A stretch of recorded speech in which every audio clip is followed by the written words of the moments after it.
Evening, it is 6:30, and I will call this public hearing to order. This is all conversations related there to the Flatiron Building.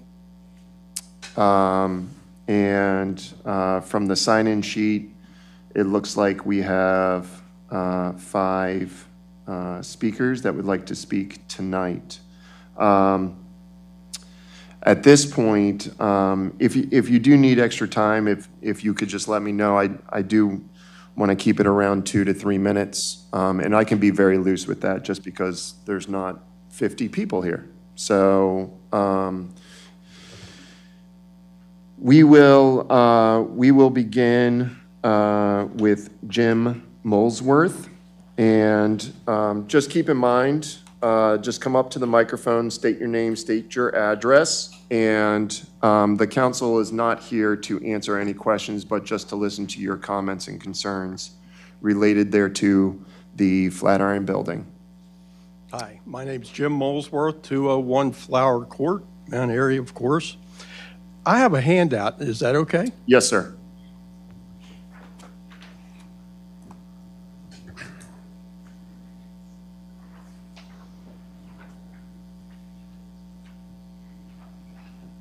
Yeah, I have a proposal to preserve the Flatiron Building by converting it from what it is into a multi-purpose, one-floor gallery. All of the proposals that I've heard before and where we've tried to make it a commercial building, the footprint is just not there. But a gallery, maybe. I'll keep this very simple. The first floor that you enter from Main Street would essentially become a block of concrete.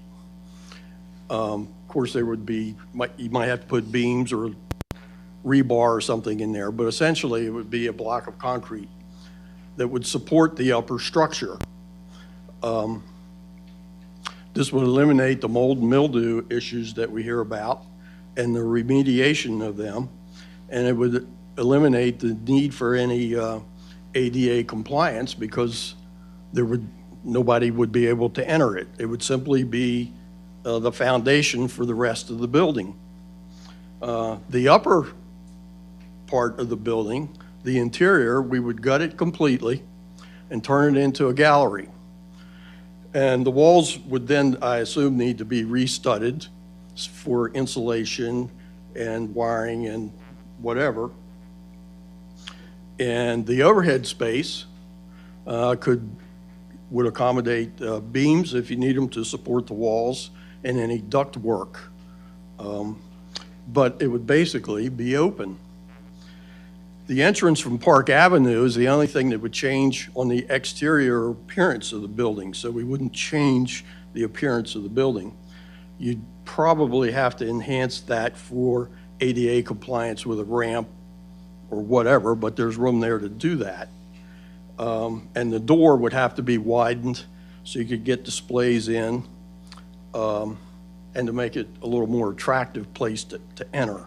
So some work around the door, but other than that, the exterior appearance of the building would be about the same.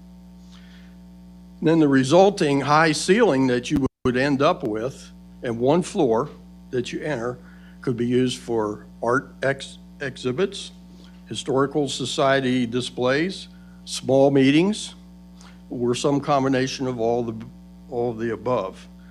In any case, it's an attempt to make the Flatiron Building a useful building without spending tons of money. I think this is a cost-effective way to save it. I believe that we should embrace the quirkiness of our intersection and that building. So that's basically what I have to say. I've got one more little comment. I got a magazine article from a realtor. I bought some property he sent me. So I'm flipping through, and I get to this town called Eureka Springs, Arkansas. And I'm flipping through reading it, and they had a picture of downtown. and I had to do a double take. I thought I was looking at Mount.Airy. The Flatiron Building,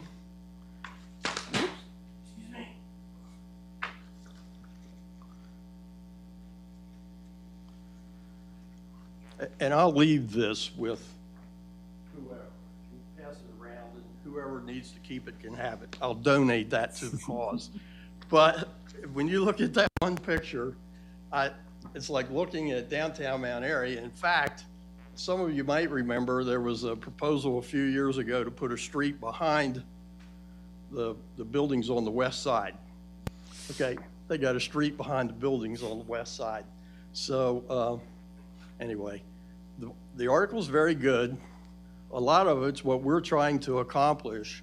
When I read it, of course, they have features that we don't have, and we got some things that they don't have. So I kept substituting, and I just felt the article needed to be seen by whoever's working on downtown.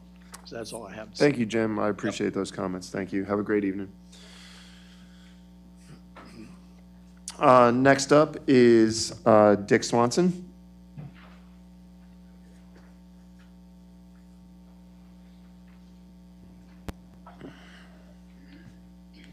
I'm Dick Swanson, 1107 South Main Street.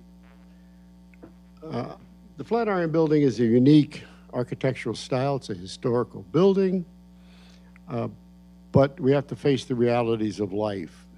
And one is that refurbishing that building to make it really usable, considering the cost of making it ADA compliant, and considering that includes restrooms, elevators, stairways, you have really no usable space left in the building for any real purpose.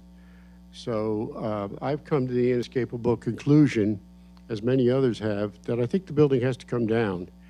And I'm just going to give you a few numbers from the Town Survey 2020. If you take all of the options that deal with taking that building down, including taking it down and putting a larger building in there, 75% of the people said do it. That includes removing it and possibly making it a grass area, making it a parking spaces. That's only 6%. Replace with multi-use parking with benches and plaza. Replace it with a monument, or replace it with a large structure. If you take away replacing with a large structure, 55% of the people still say take it down. The number of people said refurbish it was 7.45%, a little over 7%. 17.5% didn't have a comment, they didn't have enough information. I think it's overwhelming. The public has spoken, we've taken the survey, the results are back, and they come back and say it needs to come down. Thank you, Dick. Appreciate the comments. Next up is Mark Mignona. You said it right. I don't know why you would doubt me. Mark Mignona, 913 Leaf Hour Circle. I'm also a member of the Parks and Rec Commission. I just think it's time to make a decision on this. This has been talked about for years now. It's time to move forward with something. Thank you, Mark. Next up, we will have Sherry Cates.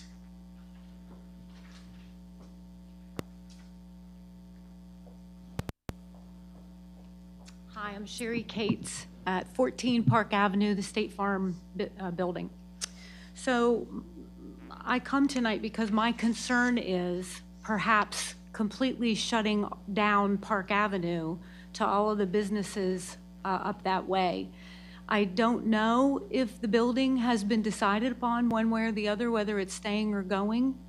But if it stays and it's redesigned in such a way that you would put 3.2 million into it, and you still only have the same size building basically with elevators and ADA, is it really worth all of this money to go through this when the town would be affected for the rest of its life? I too would embrace what we have. It's a unique structure. It's been here forever.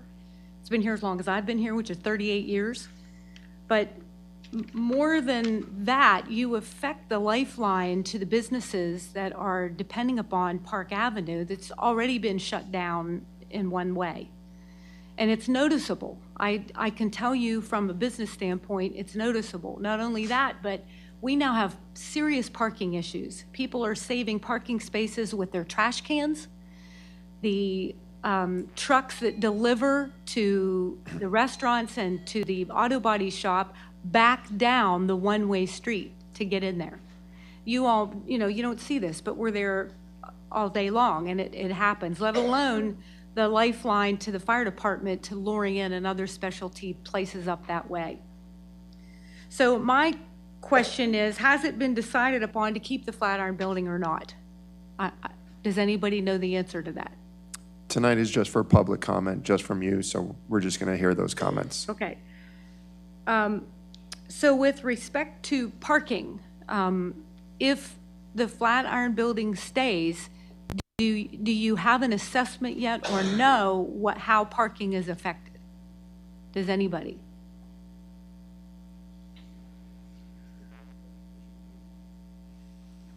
There are 6 freestanding businesses, including myself, that would be seriously affected by this, as well as the Veterans Lane backside to all of the businesses on Main Street. They too would have problems accessing the to and from circle that we have right now through that area for unloading and loading our cars and bringing in toiletries and all that sort of thing for us to run our businesses each and every day. So parking is already at a premium. I think we don't have enough information really on how this is going to affect us moving forward. And yes, it's been forever. We need to make a decision, but I don't think we're ready to do that yet. And in the disaster business, someday we may have a massive disaster here that are you going to be sorry you paid $3.2 million to fix this building when we may need to have it as a disaster fund. It's going to happen someday. So thank you for your time. Thank you, Sherry. Appreciate it. Next up is James Linton Jr.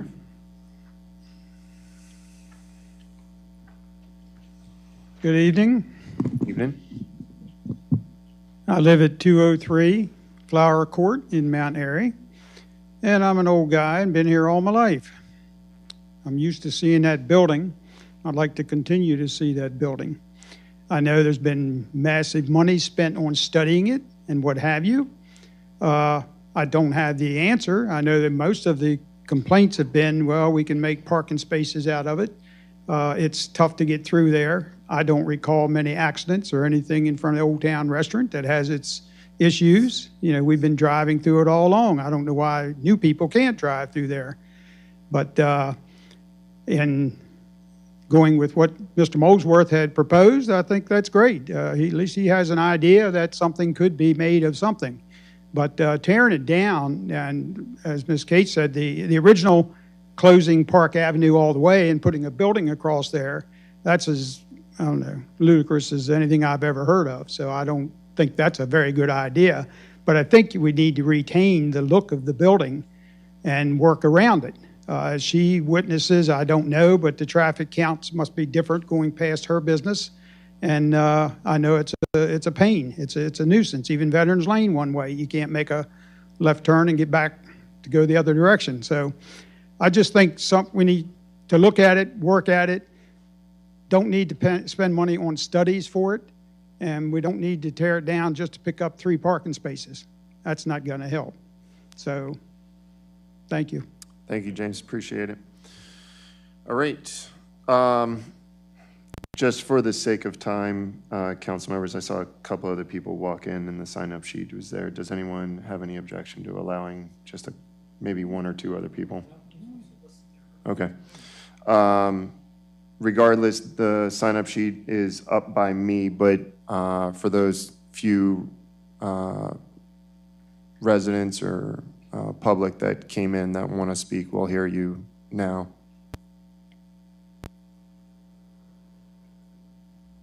All right.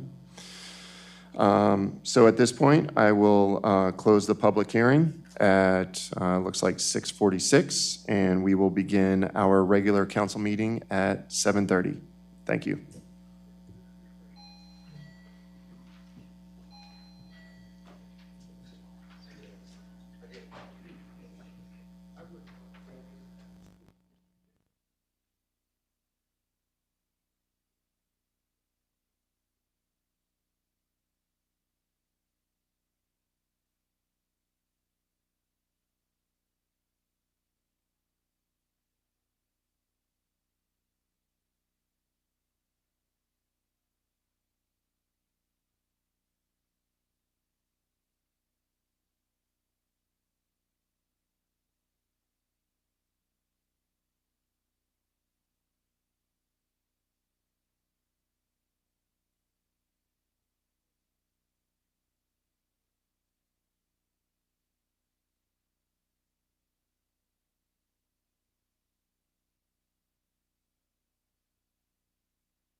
Is September 13th at 7:30, and I will call this meeting to order. We will do the Pledge of Allegiance, and then right after that, we'll do a brief moment of silence for former Mayor Patrick T. Rockenberg, please. All right, so let's stand for the pledge. I pledge allegiance to the flag of the United States of America and to the republic for which it stands, one nation, under God, indivisible, with liberty and justice for all.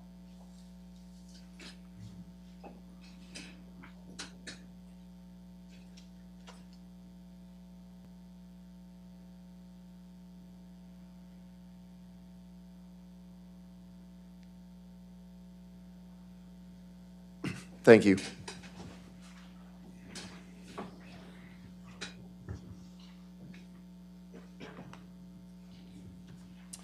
All right, we're going to have a presentation this evening. So, Miss, go ahead.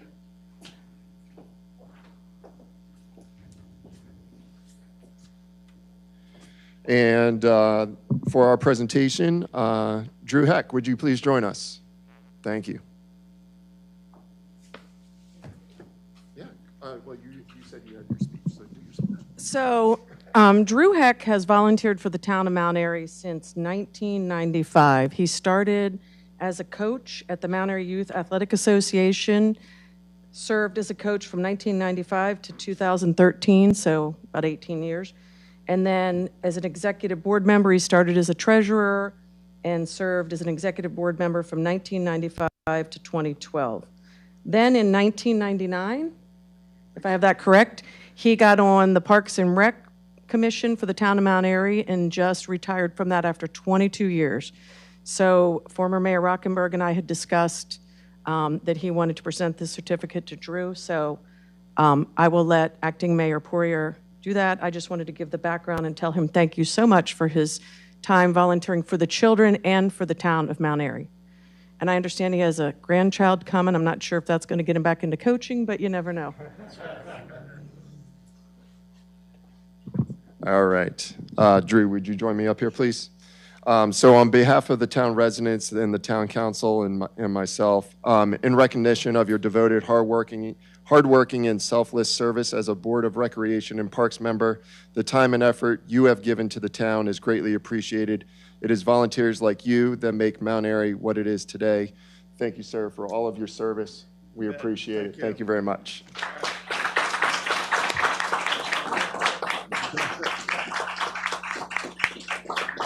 Tony, did you get a photo? Okay.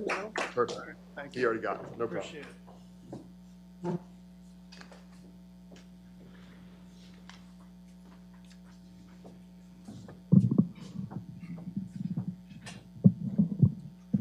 Thank you, John.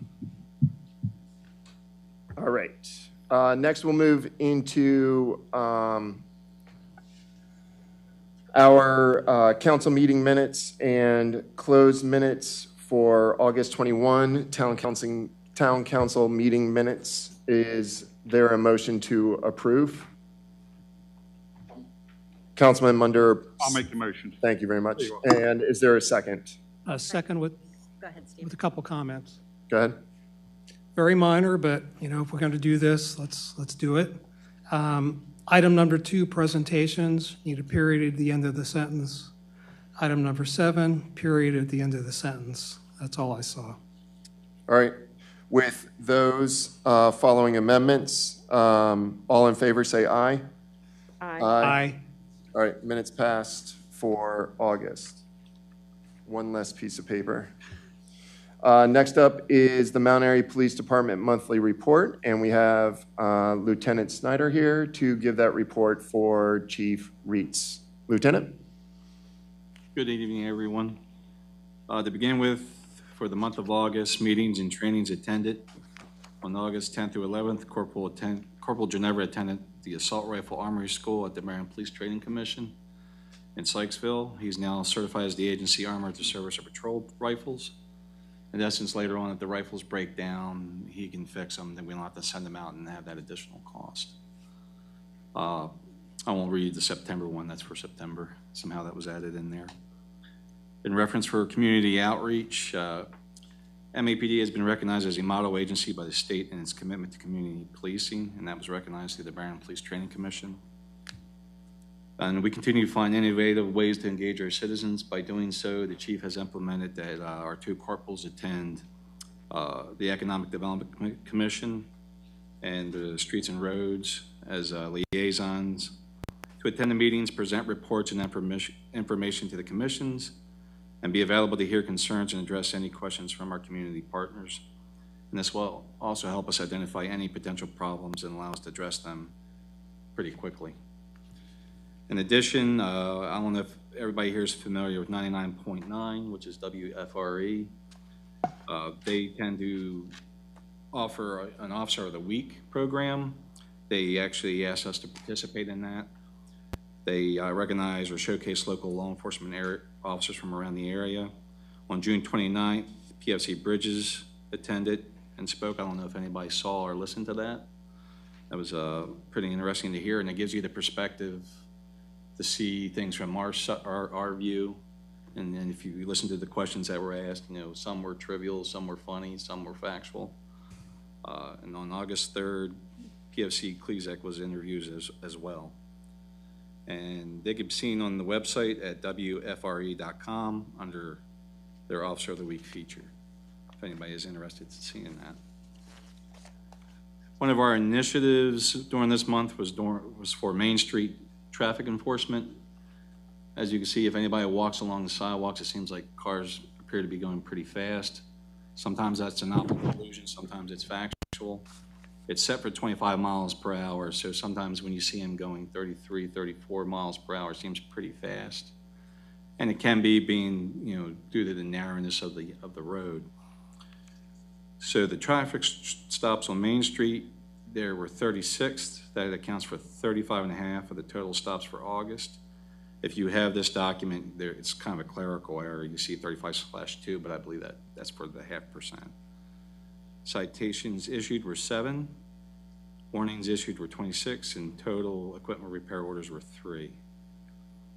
We also like to remind you that we still have our over-the-counter medication disposal box station. That's been pretty effective lately. It fills up fairly quick, and we're already loading the back closet up. That, you know, it's getting overflowing, that we have to take down to Baltimore City for disposal. Significant incidents and crime trends. Calls for service were 741 for the month of August.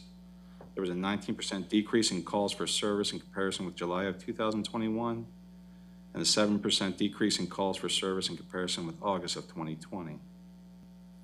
We also like to remind the citizens of Mount.Airy, be careful of phone scams. I don't know if anybody has experienced that. You'll get different angles as the approach as your son or daughter's locked up, and you have to send a certain amount of money to get them out. The latest one, I think, has been banking transactions, and that you have to come and correct it. And what they try to get you to do in both those incidents is go out and get gift cards. If you're ever asked to get gift cards, you should know automatically that's a scam. So just be aware of that. One thing of note is the possession with intent to distribute controlled dangerous substance. That was back in August. There was a crash that occurred at Ridgeville and Ridge Road. And apparently the gentleman left the scene temporarily, hid something by a dumpster or near a tree. That was brought to our attention. Later on, 2 of our officers set up on it and watched the same individual retrieve it. At the time, we couldn't get into the bag, but as of this September, we did obtain a search and seizure warrant. And what came out of that was 187 capsules of fentanyl/heroin. He's not from Mount.Airy, but this is to give you an idea of the individuals that pass through and sometimes visit, but you have very vigilant cops that are on the case, and we will eventually catch these criminals. And with that, the word does get out, you know, that Mount.Airy officers are pretty much on point, and we've heard that several times. So I'd like to applaud our own officers for that, especially in this case. It was PFC Alexander Soroy that pretty much effected that arrest. So I'd like to get, a little shout out to him for that. Absolutely. Part 1 offenses, we only had 2. One was a shoplifting from Walmart, and another one was a larceny from auto. As compared to July of 2021, there was a 0% increase. There was a 50% increase in Part 1 in comparison with August of 2020. For Part 2 offenses, we had 21 Part 2 offenses. For drug violations, we had 4. One of them being the possession and use, and the other one for possession and use of marijuana. 3 fraud violations, 1 liquor law violation, 2 nonviolent against family children. That's usually verbal domestics for anybody that needs clarification on that. 2 sex offenses, one that actually didn't occur in our jurisdiction. It was out on Route 70, but we took the report for it here because the resident lived within the confines. There was a 75% increase in Part 2 crimes in comparison with July of 2021, and the 11% in Part 2 crimes in comparison with August of 2020. And we're glad to report there was no overdoses for the month of August.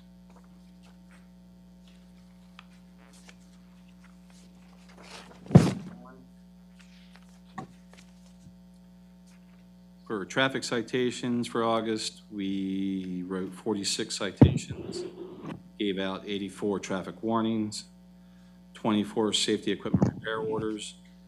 We had 4 DUI arrests and a total of 102 total traffic stops. For criminal arrests, we had 1, which is good, showing that we're doing our job.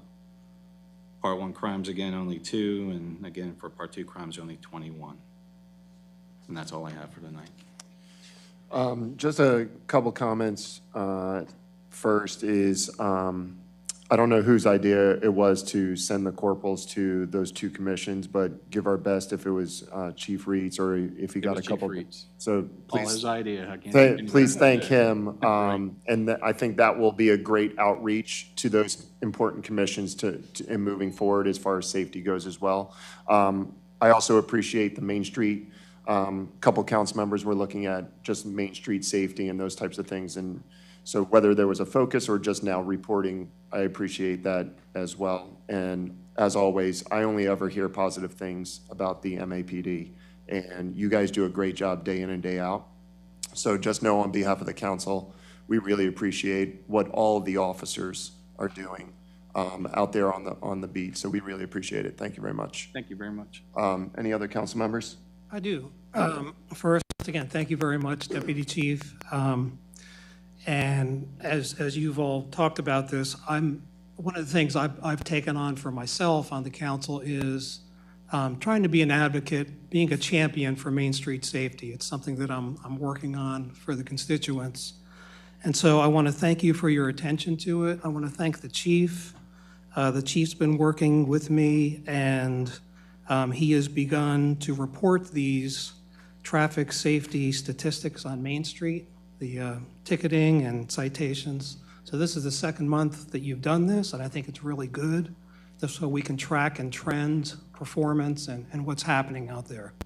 So thank you for doing that. The other thing is, I got to go on a police ride-along about 10 days ago. And I will tell you, for the other council members, it's something you should consider. I've seen Mount.Airy in a way that I never seen it before. I went with Officer Alex Soroy, and he's outstanding. He's an outstanding officer. I learned a lot. These are my words, listening to Alex and just observing. And what I got out of the ride-along was that a lot of what I think our police department does is you kind of keep the wolves at bay. You keep the wolves away from our front door, because where we're positioned here in Mount.Airy, right off of Route 70 and other easy access, it's a lot of people coming into town, doing things, and then leaving town. We certainly have some crime within the town of Mount.Airy, but a lot of it is external influences. So thank you for doing what you do. The other thing is I got a bird's eye view of a drug arrest, and it was very informative. And And I want to pick up on something from the 2020 Community Survey. In the 2020 Community Survey, one of the questions was, what is your most serious concern regarding crime in the town of Mount Airy? And people had 4 choices: theft and fraud, burglary, assault, traffic safety matters, and drug violations and activity. And out of those choices, drug violations and activity was the top concern. So that may be a perceived concern and may be a real concern, but it's something we haven't talked about, and I think we just need to better understand what that means. And so what I would like for you to take back to the chief, and maybe at the next town council meeting when you do your report, if you could take like 5 minutes and just kind of give the lay of the land of drug distribution and use and how it impacts Mount Airy. I mean, it's coming from different places. We have certain issues in the town. Just kind of give a snapshot of what that looks like for the council and for the citizens. And that can just be like a 5-minute overview, and I think we could make time for that. So that's what I would ask for, but thank you very much. No problem. And then as of recently, Alex Roy, yet again, made another drug arrest, which I'm approximating here, but it was about 45 capsules, I believe, which were actually hitting in the magnetic boxes underneath the passenger seat. But we had probable cause to go into the vehicle, and he made that discovery. And again, somebody that was out of town, another transient coming through town, but through his observations, was able to make a traffic stop and effect that arrest. Yeah. And it's just, it's not unique. Unfortunately, drugs pervade everywhere and anywhere, so it's just not Mount Airy, it's just not Manchester, Hampstead, it's everywhere. It's just having the trained personnel to spot it and catch it, and as you put it, keep the wolves at bay. So we appreciate your comments. Thank you very much.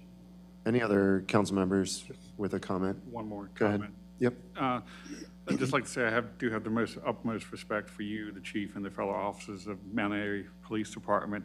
And second, could you please get the decals put on the car that we have around here that just looks like blue and white? Council President? It's still in the making. It's just okay. going through a different vendor.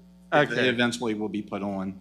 Okay. And the reason being is that originally it was a wrap over a wrap, and it's now causing the peel.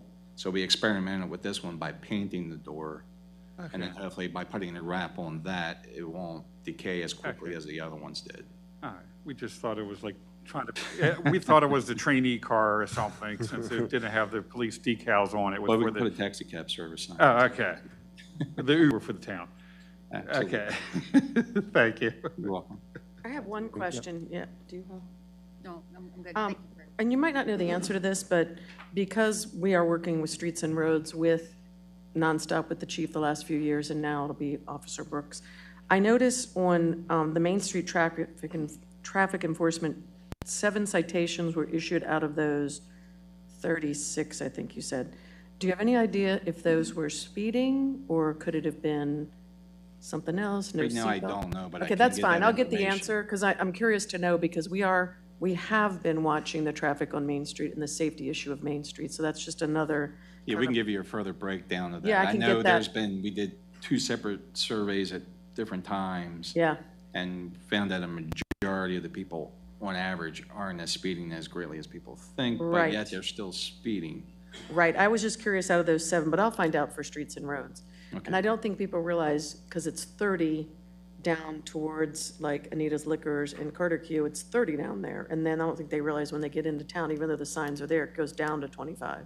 Right, and when you're coming into town, if everybody knows it's a downgrade coming in, and I think a lot of people don't want to ride their brakes a lot, so they tend to ease up, and that picks the speed up to 30, sometimes 35 miles an hour. Right. But you'll see them kind of slow down a little bit. Some don't, and they're the ones that we catch, and those are the ones that we cite. Right. I'll find out by the time we get to Streets and Roads, but thank you again for everything you do. All right. Thank you very much again. Next up is the Mount Airy Volunteer Fire Company report, and Bruce Walls. Good evening. Our incident report for the month of August. Rescue calls in Carroll, we had 103, 55 in Frederick, 6 in Howard, 2 in Montgomery for 166 Rescue calls for service. Fire calls, we had 17 in Carroll, 7 in Frederick, 5 in Howard, 3 in Montgomery, for a total of 32 calls, resulting in 120 calls for service in Carroll, 62 in Frederick, 11 in Howard, and 5 in Montgomery, for 198 calls for service. We have concluded our barbecue chicken drive-through, which was a great success. Sorry, Carl, you couldn't make it there to get one in time. But that is ended for the year, and we will not be having our breakfasts starting. We're looking to probably have a breakfast with Santa, but we're still dealing with some COVID issues and how the best to handle that, so there won't be starting the breakfasts as we had intended. But the Ladies Auxiliary will be doing a fried chicken and ham drive-through on October 1st for dinner up at the reception hall under the cupola. And so that will be our next fundraising activity coming up. Thank you. Do we need to make reservations for the chicken ham, or is it just drive up? and Just place drive up. order? Okay. Yeah, just get there early. Okay, I'll try to. What time does it start? I believe it's 4 o'clock. Okay, All right. cool, thank you. 3:30, Carl, 3:30, okay, I'll wait in line. All right, we'll move into community concern, citizen comments. This is an opportunity for citizens to address the council. So if anyone would like to do that, now would be a good time. Sounds good. All right, we're going to move into new business. So council members, first up is a road closure for Oktoberfest. We are talking Main Street, which is between Prospect Road and Paradise Avenue, on September 25th, 7 a.m. to 7 p.m. You have the map and you have the literature for that. Councilwoman Reed, would you like to make a motion on that? Yep, I would make a motion to approve the road closure on September 25th from 7 a.m. to 7 p.m. And is there a second? I'll second. Councilman Munder seconds. All in favor, say aye. Aye. Aye. All opposed? Road closure done. All right, next up is Build a Brighter Future Small Business Grant Program, Resolution 2021-14, and staff member Melissa Thorne is here to address the council.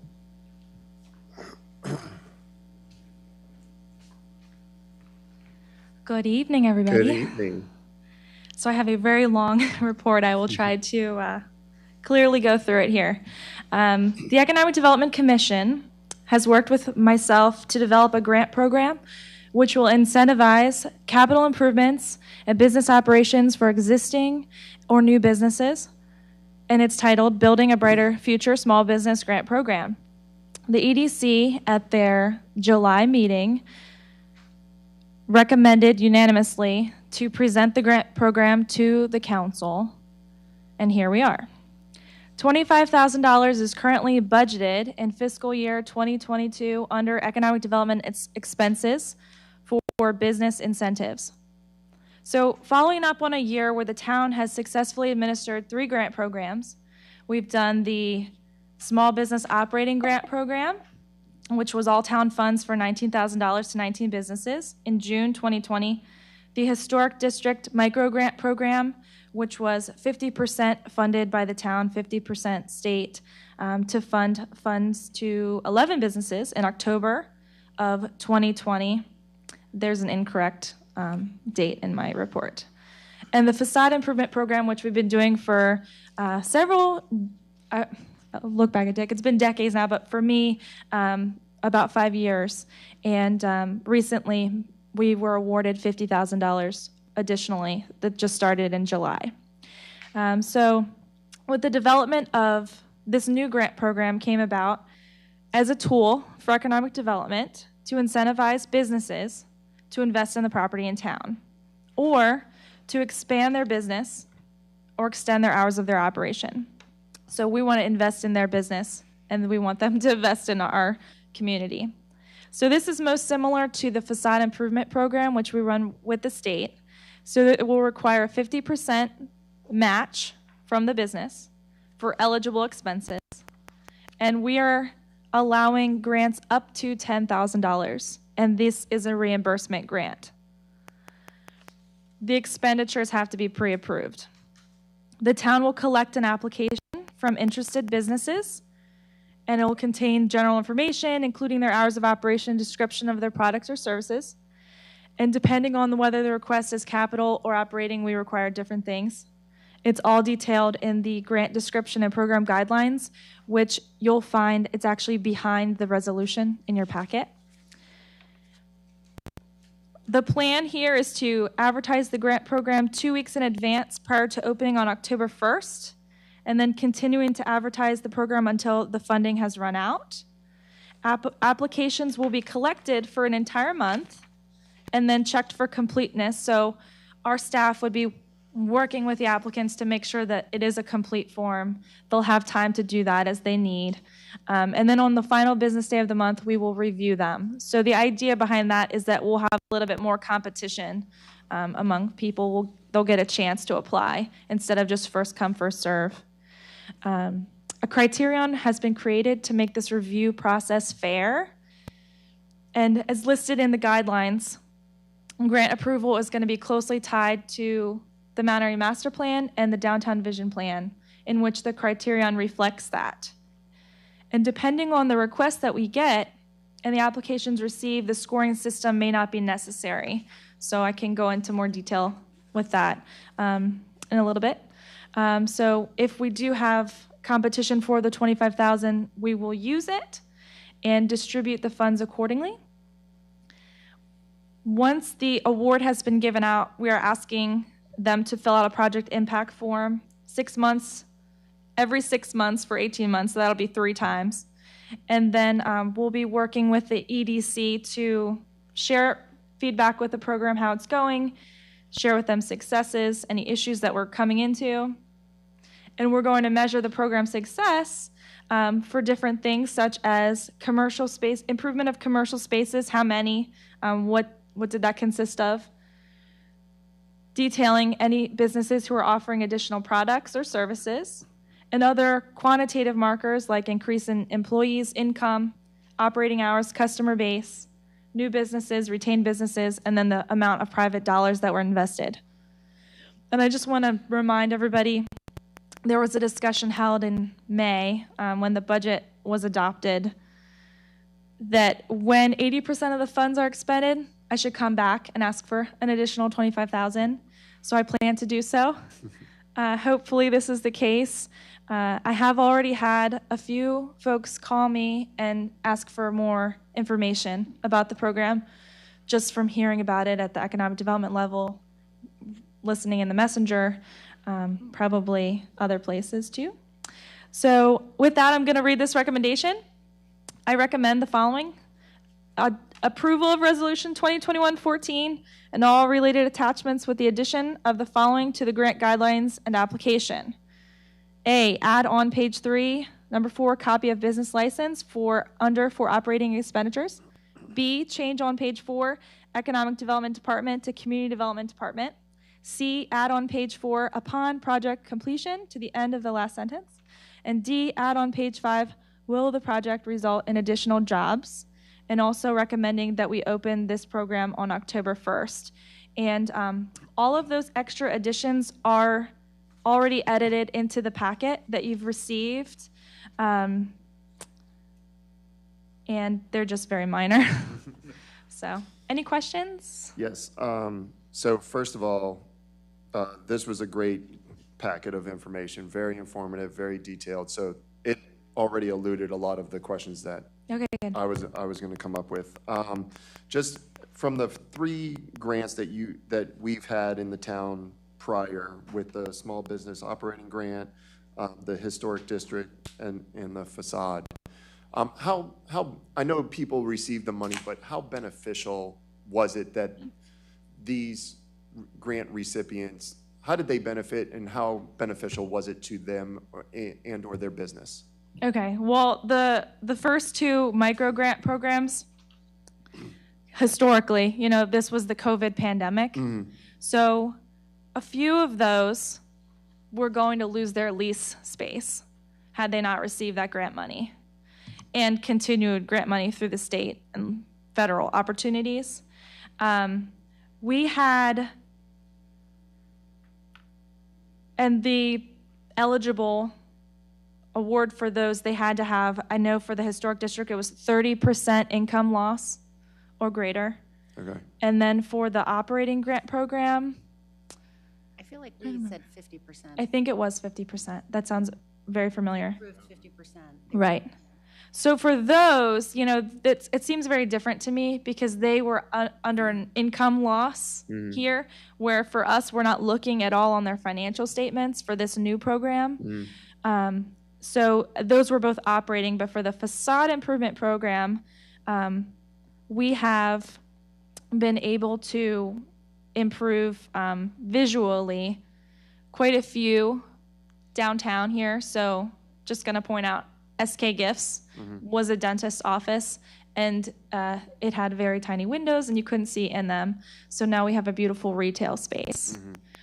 We also have the, and then I'm trying to think of other examples for operating, because this is part operating, part, yes, Pam? So it was the awnings in front of Conchetta's as well, I believe. Did Old Town utilize? For new signage. Right. That's correct. Right. Yep, that's correct. So investing in that was clearly capital.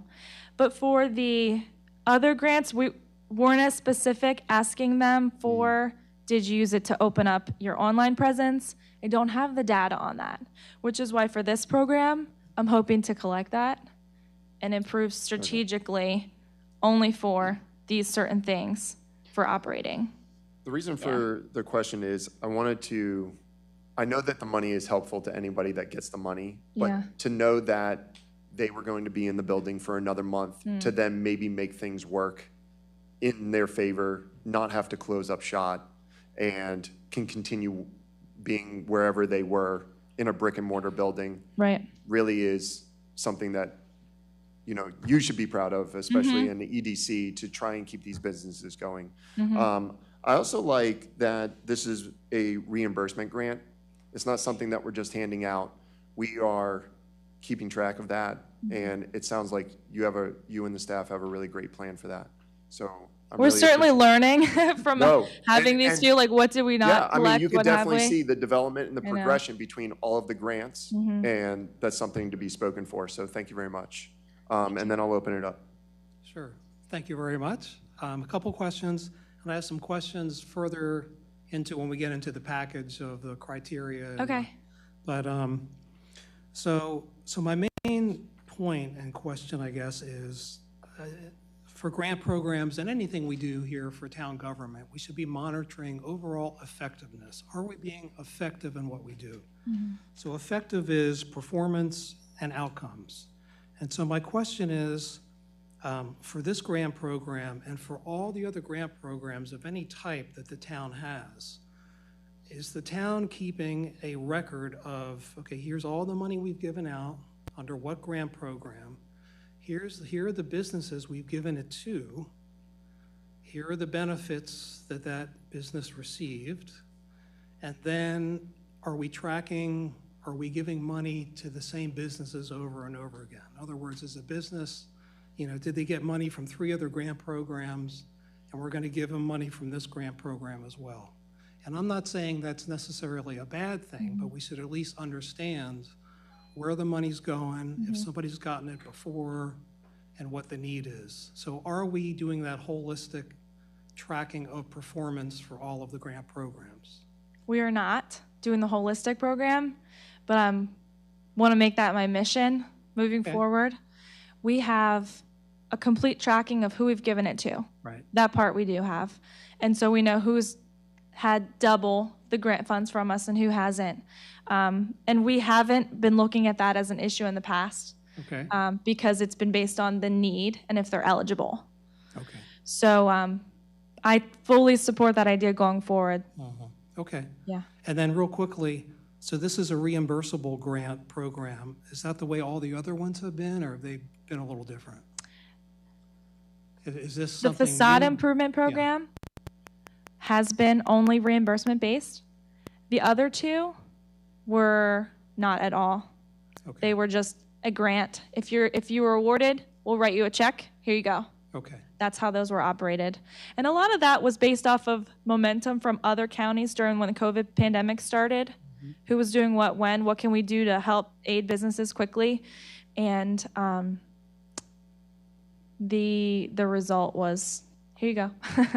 Yeah. All right, well, thank you. Sure, thanks. No, all I have to say is good job, and I appreciate you, all the hard work you and the other staff members have and will be doing on the grant programs here. So, Thank you, Councilman Munder. You're welcome. And thanks to EDC too. Yes, You're on there EDC now. too. They know they have my thanks. Yeah, so if everyone remembers, this program originally started as the Mom and Pop Grant. And it went back to EDC and kind of sat for a little bit, and we started working on it again about a year and a half ago, so I'm really excited that it's here, and I like the final product a lot, so thank you. Good. All right. Perfect.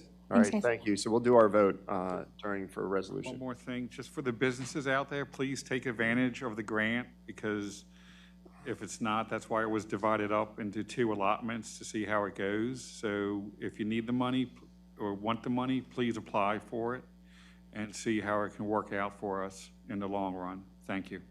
Thank you. All right, council members, we'll move into a bond release for Brittany Manor. John Breeding, did you just want to give us a brief overview, please? Sure. So this is the Brittany Manor subdivision out in Twin Arch Business Center. And the builder, Khoff Homes of Maryland LLC, is requested bond release for $1,831,200.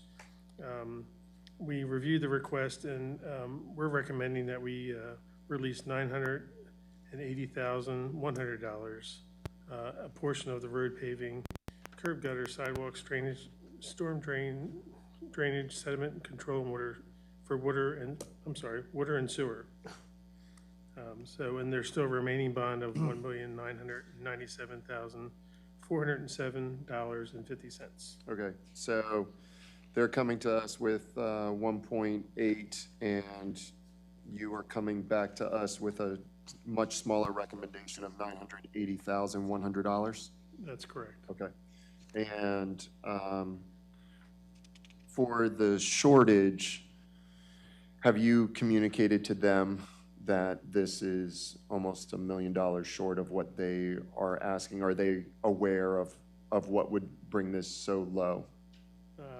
Yes, They are? that's correct, yes. Okay, all right. Any further questions from this? No Councilman? questions. Okay. I'm just saying, Turn on your microphone, please. sorry. It's okay. Turn it on, turn it off the mic, just to try and be respectful. Are you sure that the contractor has been notified of the shortage or the difference in the money? Well, I would maybe defer to engineering a little bit, because they're typically oversee a lot of this construction. But I know that the road paving, some of the curb and gutters and sidewalks and storm drains are still remaining. So we're still holding the bond Okay. for basically a contingency. And I do see a signature from Barney Quinn on June 2nd Okay. for the recommended release. And Barney, you make the recommendation of 908, I'm sorry, I forgot the number. Yeah, 980. yeah, we don't recommend on, the county recommends on the stormwater and the sediment control, but Okay.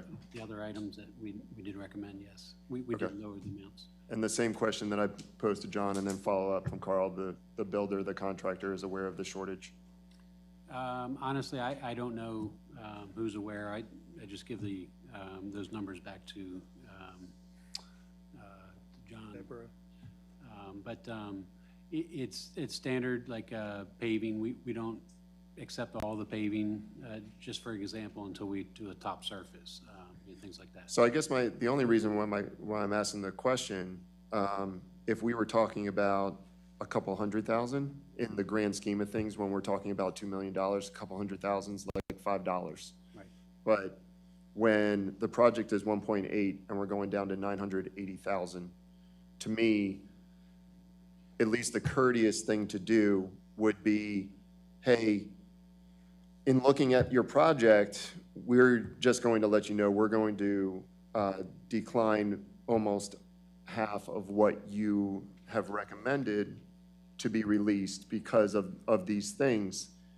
Well, again, I need to know, did we tell the contractor? typically, we don't. So basically, because they're asking for their reduction in their bond so that they can have additional bond money to do other projects. Sure. But if there's still contingencies of items that still need to be constructed, this is safeguarding the town for those items to be constructed. So it's not a courtesy we would typically give out. So once you release it, they can request an additional bond release later when the work is done. So, I mean. And I wouldn't typically ask this question, but in 6 years, I haven't seen $1 million decline. Right. Well, but Ken, there's still, again, Barney could chime in, but there's still a substantial amount of work. And again, this is part of Section 5, which is Lot 1 through 73. So I'm going to ask for this amount, hopefully, fingers crossed, and then they don't get that.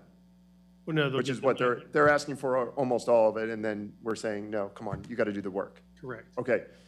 I guess, did you want to say something really I was quickly? just going to say, it's not uncommon, sometimes they're asking for 100% of the work, knowing that the work's not done.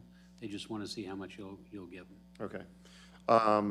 Ron Thompson is a representative for the builder. I don't know if he might shed light on it. He would have to come to the mic and introduce himself. Mr. Thompson. That's up to you.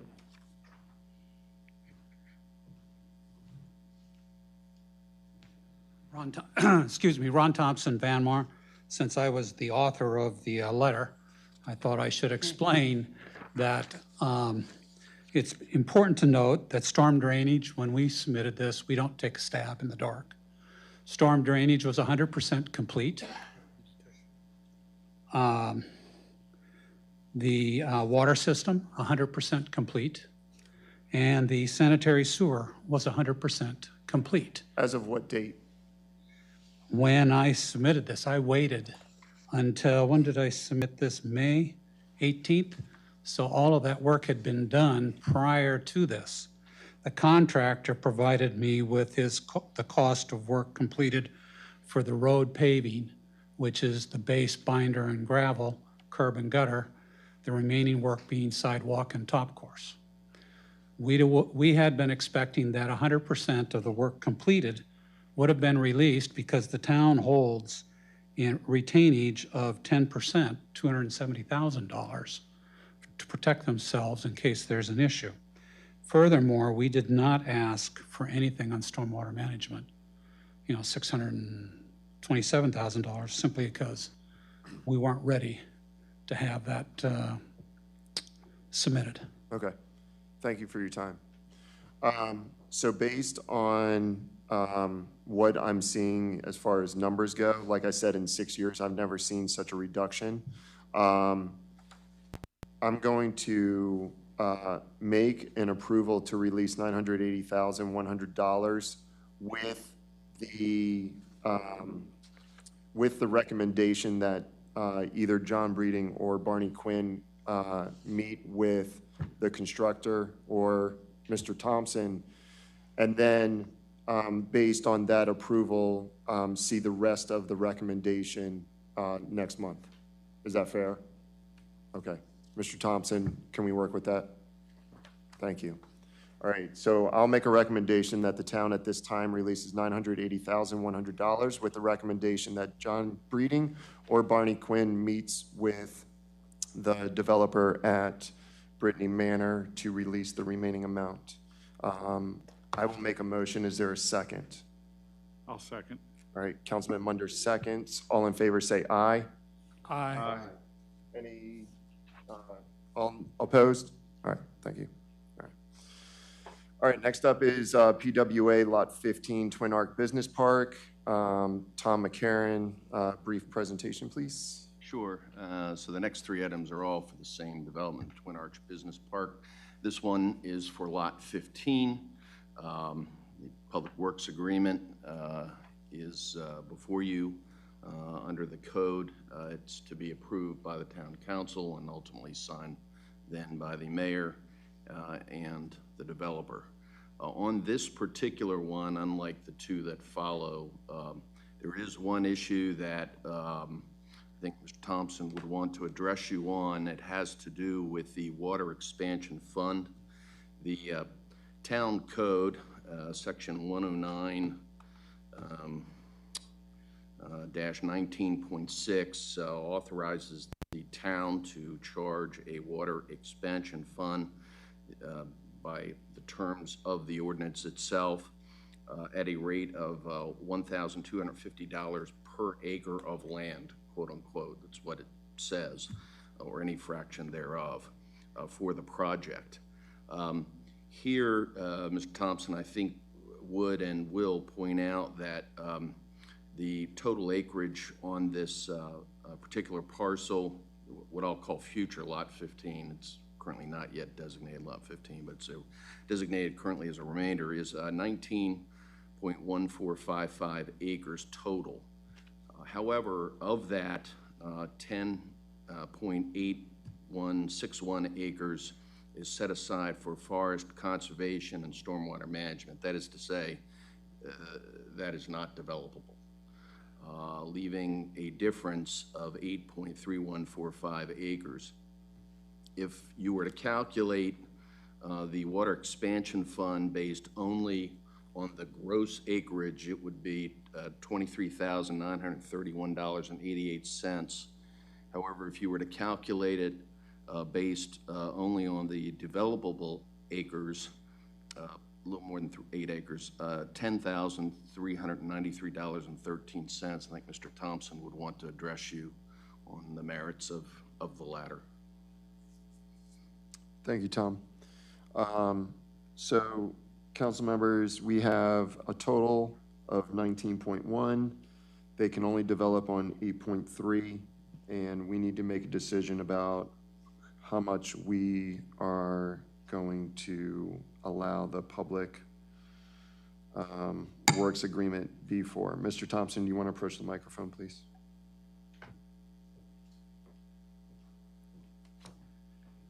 Thank you. Again, Ron Thompson, Van Mar Associates.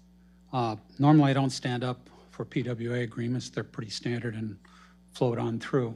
But in this particular one, because over 50% of the property is forest conservation for the entire industrial park, as well as a stormwater management pond, I don't think it's equitable that you would be charging a water expansion fee on land that isn't developed. Generally, it's based upon the land that is being developed, like in Twin Arch Road, in Twin Arch Business Park, it has been the roadway along with the development lots. Development lots have not had forest conservation or maybe 1/10 of an acre on them. This case, this remainder parcel absorbed all of the forest conservation for the entire development. And so my request is simple, is that the water expansion fund be based on 8.3145 acres. Thank you, Mr. Thompson. Does any council members have any questions for follow-up? Yes, I do. A question for Tom. So is there any precedent for this? Is this the first time this has come up? Is there, what's the lay of the land? Yeah, I do remember several years ago an argument was made that we should not be charging on the non-developable portion that is devoted to roadways. And our response was that we were going to charge for those acres, those quote non-developable acres, because they're intertwined obviously with that part which is developable. What does make this different is that you have, a sizable portion of this parcel that is devoted to something other than development. The other aspect of this, as you may know, the Lot 15 final site plan is in the process of, I think, being amended to essentially transfer off that portion which is devoted to stormwater management, most likely to the business association of the park, rather than to the rather than into the incoming buyer for Lot 15 or future Lot 15, and probably rather than Dr. Full, who will, who's the current owner and selling obviously the parcel. Some of this is probably coming out anyway, being transferred away from the development of this particular parcel, if that makes sense. So this is a little unique, and so I am not aware of any precedent. All right. Carl, did you have any questions? I may have a follow-up, but go ahead. Okay. Thank you, Councilman DeMotta. I was going to send Tom an email earlier about the same thing, if there was a precedent. And I was also wondering, would there be any problem, say, that if we, since you indicated that some of it might be coming out and handed over to an HOA or a permanent stormwater management, because I do remember some of the lots over there, as they went through the process, they increased development by selling off the forest conservation into a forest bank somewhere. I believe, I might be mistaken on some of it, but I believe that's how some of it was done. There's some of this, so I'm concerned that it would be, they don't pay and get developed later. So I was wondering if the difference could be held in escrow somehow until that land is given to the HOA or in permanent stormwater management easement, and then it just goes back to the owners. If it doesn't, it comes to the town, because this would be setting a precedent for an impact fee. I understand the argument that it's not developable, but I don't want to set a dangerous precedent, and then everyone's saying, well, this is non-developable forest conservation on, say Beck or somewhere else, a large development, we shouldn't be paying. So I was just wondering, like, kind of an enticement for the final conversion or transfer of the land to permanent stormwater management. I suppose you could. I'm quite certain the argument from the other side is you should not be imposing in the first instance the charge. Remember, too, I'm sure the other side would hasten to add that they're not waking up tomorrow and developing on that portion that is non-developed, or they got to have something that's very critical from the town, and that is approval for development of that portion of the property. And abandonment, as I think did occur with one of the parcels here, of some of the, or maybe there was a rearrangement of the easements. I may be confusing things, but the point is that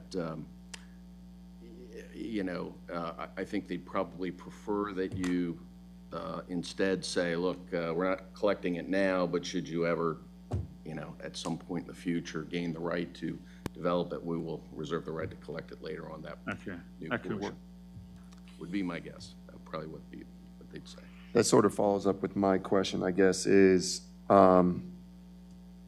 who labels a piece of property forest conservation, and typically what is the percent of that changes the label so that it can be developed? Well, it's Mr. Thompson knows that better than me, but it's function A of how much you're required to set aside, but then it's a function of engineering what's going to be set aside where within a development. Does that let Mr. Thompson? No worries. Better address. Sorry, Barney. So basically, my question is, who assigns the label, and can that label be changed? As part of development, every development is required to address the State Forest Conservation Act. And they're required to either dedicate forest, existing forest, or plant new forest. And for the Twin Arch Business Park, it was all new forest being planted.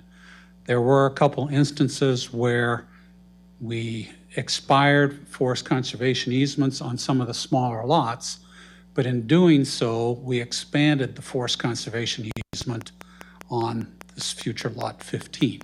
So it all stayed within the Twin Arch Business Park. That forest conservation easement is a recorded easement with a LIBOR folio. It's recorded with not only the town, but Carroll County. So any changes in forest conservation would not only have to go through a site plan process within the town, but in addition, you would have to get concurrence from Bureau of Resource Management, Carroll County, in what it would be on the forest conservation. This forest conservation is there to stay for it.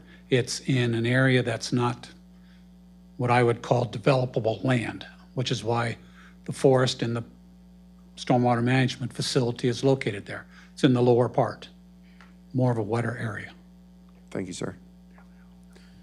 Councilwoman Reed. I'm actually going to hold my statement. Tom and Ron, you both have already answered my question, so. You actually just answered my question, was it developable? So what I'm hearing you say is it's going to be recorded in land records. And as forest conservation, and it's not like they could come back later and say, we want to develop it without a big process. It's already recorded. Got it. Thank you. All right, so we need to have a vote on this, and I don't know where to begin, so I will just open up the table, whoever wants to make a motion. Or if you have amendments to that motion, then I'd like to hear them. So one thing, do we have to vote on this tonight? Can we take a little bit more time to do some research?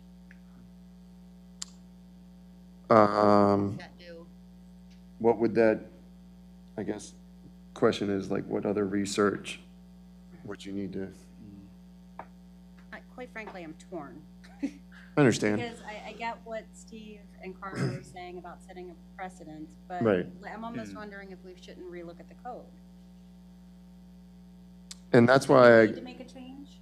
that's why I was sort of leaning on what Councilmember Munder said, that we do what is being asked, and if the Forest Conservation eventually changes a label, then that should be revisited, and the appropriate impact fee would then apply to that amount of property. So if it's ever developed. Yes. Instead of just doing a blanket, hey, we're just going to focus on the 8.3145 and forget about the remaining amount of acreage. However, Councilmember Munder, from what I'm understanding, is that the other 13, what is that? 10, 11 acres would be held in reserve, and if it should become developed well past our ages, Yeah. that council has an opportunity to assess impact fees. Is that what your motion was For the for? most part. Yeah, or that, or I was Yeah. hoping that, Ron, it was like, pay us the full 23, hurry up the transfer of the money as like hold it in escrow or. I would rather go with the latter. I like the Oh, latter. no, that's fine. Yeah, I think Better. escrow would be complicating the Okay. matter a little bit more so, but I don't want to give up the authority of the council. That's about that. Everybody will be coming in asking for. I think at something. this point, I think it would be fair for everybody that we do it for the part that they're asking that is developable. The part that's not, we hold off, and if it does change labels or becomes developable, that the sitting council can then assess impact fees to the remaining 11 acres. I'm good. All right, I'll make a motion for that. Is there a second? May I ask Oh. another question or two, please? Sure. A question for Tom. How do our development impact fees in this regard compare to other towns? Is it a high number, a low number? How do we compare, do you know? I don't. Okay. And then just a comment, and I may be looking at this, not in the complete lens that I should, but I'm thinking about this in terms of, these are development impact fees, but these are impacts that keep on giving. They're impacts, and you have development that's more impermeable surfaces, that's more stormwater runoff, that's more water that goes to our stormwater ponds, it's more non-point source pollution that goes to our sewage treatment plant. So I'm leaning towards, based on what I've heard, I would rather keep it clean. I would not want to set a precedent. I would just keep it the way it is, and I would keep it the same. I wouldn't put a carve out or a set aside as you're talking about. That would be my approach. Thank you. Okay. A motion was already on the table, so we will see if there's a second for that motion. I'll second it. All right. There is a second, so we will go to a vote. All in favor say aye. Aye. Any opposed? Opposed? Opposed. All right. Can I get clarification? What is the motion again? So the motion is we will assess the impact fee for the 8.3145 acres that are developable. Thank you. For the 10,000, yes. Yeah. Should it ever change from forest conservation and be developed, we impose impact. We impose impact fees and they have to come back to the town. And that's the other 10.8161 acres. Correct.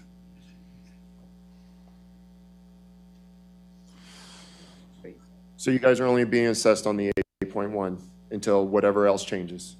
You're very welcome. All right, next we're going to move on to PWA Lot 16A Twin Arc Business Park. Tom? These are standard PWAs without a lot of controversy, I don't think. Lot 16A is the first for your consideration and approval, and then Lot 32 would follow. These are very standard terms. All right, so I'll just do one motion for Lot 16. Did you have a comment? Just one question. Is Lot 32 the Mount.Airy Collision Center property? They're buying it. They're buying it, yeah, but I mean the property next to it, or? Yes. Okay, all right, it was, Kings Farm priority install than just lot. I think the only thing I would want to add is it's great that we have lots, but like just to put a marking on something. So if we can just add that to our paperwork, please. All right, thank you very much. So I'll just do one motion for Lot 16A and Lot 32. Is there a second? I'll second. Councilmember Munder seconds. All in favor say aye. Aye. Any opposed? Perfect. All right, we're going to social media for elected officials. All right, what you see in front of you is just a chart looking at other municipalities and their ability, or who has the ability or authorization to post on social media. As you can see, 6 out of the 9, no elected official can directly post. We have 1 that allows the mayor to post. We have 2 that don't really have a policy covering that, and then 3 that have elected officials that have their own separate page, which that is not up for discussion tonight. What we are talking about tonight is elected officials that can post to the town page and get clarification for that. Currently, I think as we are sitting, neither of us has authorization or admin privileges to the town page. I think that helps keep everything nice and clean, official. We will get there. No, it's fine. It'll be gone tomorrow. And so I think at this point, moving forward, I would like to make a recommendation that the town administrator, David Warrington, not allow authorization of elected officials of any kind, council member or mayor, to have admin privileges to the town Facebook page, and allow the wonderful communication department of the town take care of all of our needs. David, do you have any comments? Are you good? Thumbs up? Perfect. All right. So there's nothing necessarily in writing, but we will set a policy, David and I. We just wanted to get confirmation. We felt like all 5 of us were on the same page anyways. Yes. All right, so we'll just do an unnecessary, but also approval for this moving forward. I'm good with it. Just, do we need to formalize something more in code to make it more of a permanent policy so somebody just doesn't come behind us and request I think we it? can do an employee policy. Okay. And that doesn't need to go into code, but it's part of the employee handbook. Okay, cool. Okay. That's All fine. right, perfect. Just want to make sure. So just non-official, all in favor say aye. Aye. All opposed? Perfect, thank you. Okay, next is commission appointments and reappointments. And so I will, we're going to do the reappointments first, council members. We will do Jimmy Linton to be reappointed to the Economic Development Commission, as well as Bill Butts to be reappointed to Planning and Commission. So all in favor for those two members? Could we separate those out? Or do they have to be joint? No, we can do it separate, that's fine. Jimmy Linton first to EDC. All in favor say aye. Aye. Aye. Any opposed? Bill Butts to Planning, say aye. Aye. Aye. Any opposed? No. Okay. One no from Councilmember Demoter for Bill Butts. Motion still passes. Next up, we have, I'll be making a recommendation for Michelle to go to Mount.Airy Sustainability Commission. Just a side note, she does not live in town, but the commission does not have anything, or it actually allows anyone to join the commission, which was for that purpose. So I will make a recommendation for Michelle. All in favor for Michelle to join sustainability, say aye. Aye. Aye. Any opposed? All right. And council members, if you don't mind, due to our ongoing ethics, I'm actually going to table Richard Blatchford's appointment to ethics to next month. Does anyone have any issues with that? What would be the purpose of tabling? So we can, as a council, figure out the ensuing procedures with ethics now. Okay. Okay, thank you. So Richard, we'll push yours till next month. It's not a no, we're just tabling till next month. Can I ask really quick, ethics has a quorum, correct? Ethics currently has a quorum, there's no reason to rush an appointment. You have a quorum. We got one member. So you're okay to continue conducting? You're good to conduct business, was my only question. Can you just make sure your mic is on, please? Sorry, I just want to make sure to confirm you're good to conduct business for the Ethics Commission right now. There's no rush to appoint someone. Perfect, thank you. All right, and before we move on to ordinances, resolutions, I just wanted to just give a CSX update, so council members just I forgot what I was gonna say. Just bear with me, thank you. All right, I apologize. So I just want to make the announcement, CSX and the Rails to Trails acquisition has been approved. So the town of Mount.Airy now owns, I believe, 1.2 miles of the Rails to Trails Railroad moving west. And so I just want to give a brief little overview because if you start hearing the dates, this has been in some time in the progress. So February 2013, CSX grants permission to an environment investigation testing for the abandoned rail line in a letter to town staff. A year later, soil testing report is completed. 2 years later, we are now in February 2016, appraisals have been attained for that property.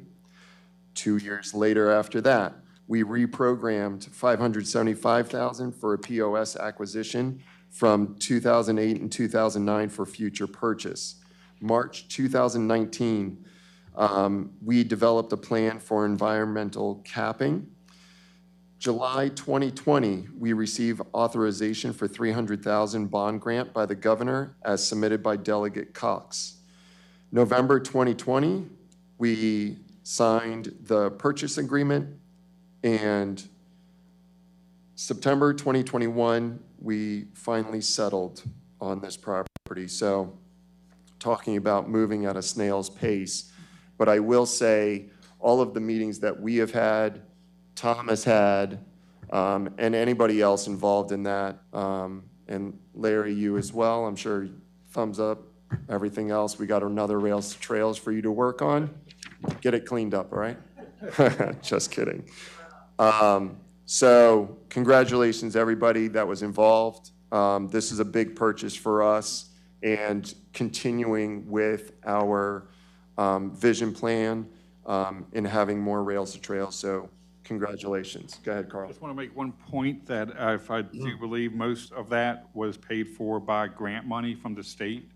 So there's very little town money that went into it purchasing the new rails to trails line. Absolutely. Thank you. All right, next up, moving on. Oh, sure. Yes, beginning of September, I signed papers as well as a wire transfer. It was awesome. It was my first one. All right, next up, annexation resolution number 44, regular property. This is for introduction and for referral to planning. So I will introduce, is there a second?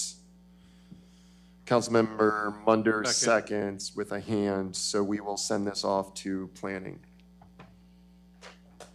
All right, next up is Resolution 2021-13 to allow alcohol at a private event for the VFW on September 19th from 12 p.m. to 3 p.m. on Veterans Way. This is up for adoption. And I would assume they would need a liquor license to be on a public road? No, not necessarily. Okay. So if it's a private event and their guests are drinking alcohol, they do not need a liquor license. They only need a liquor license if they're selling. Okay. Perfect. All right. I will make a motion for that. And is there a second? I'll second it. All right. All in favor, say aye. Aye. Any opposed? Perfect. My packet got a little messed up. I don't know what happened. I have this regular thing in front of me. I don't know what's going on here. Hold on. All right. Sorry, just bear with me. I don't know what happened. All right, next up is Resolution 2021-14, Build a Brighter Future Small Business Grant. And this is also up for adoption, presented by Melissa Thorne earlier. I will make a motion. Is there a second? I'll second. All right. Is there any other further discussion at this point that you had a revelation of questions? Yes. I would like to make a motion to amend this. For item number B, at the bottom of the page, Okay. first page, it says distribution and award of funds. I'm suggesting that we put a comma and then say, and upon completion of the program to evaluate overall program effectiveness, period.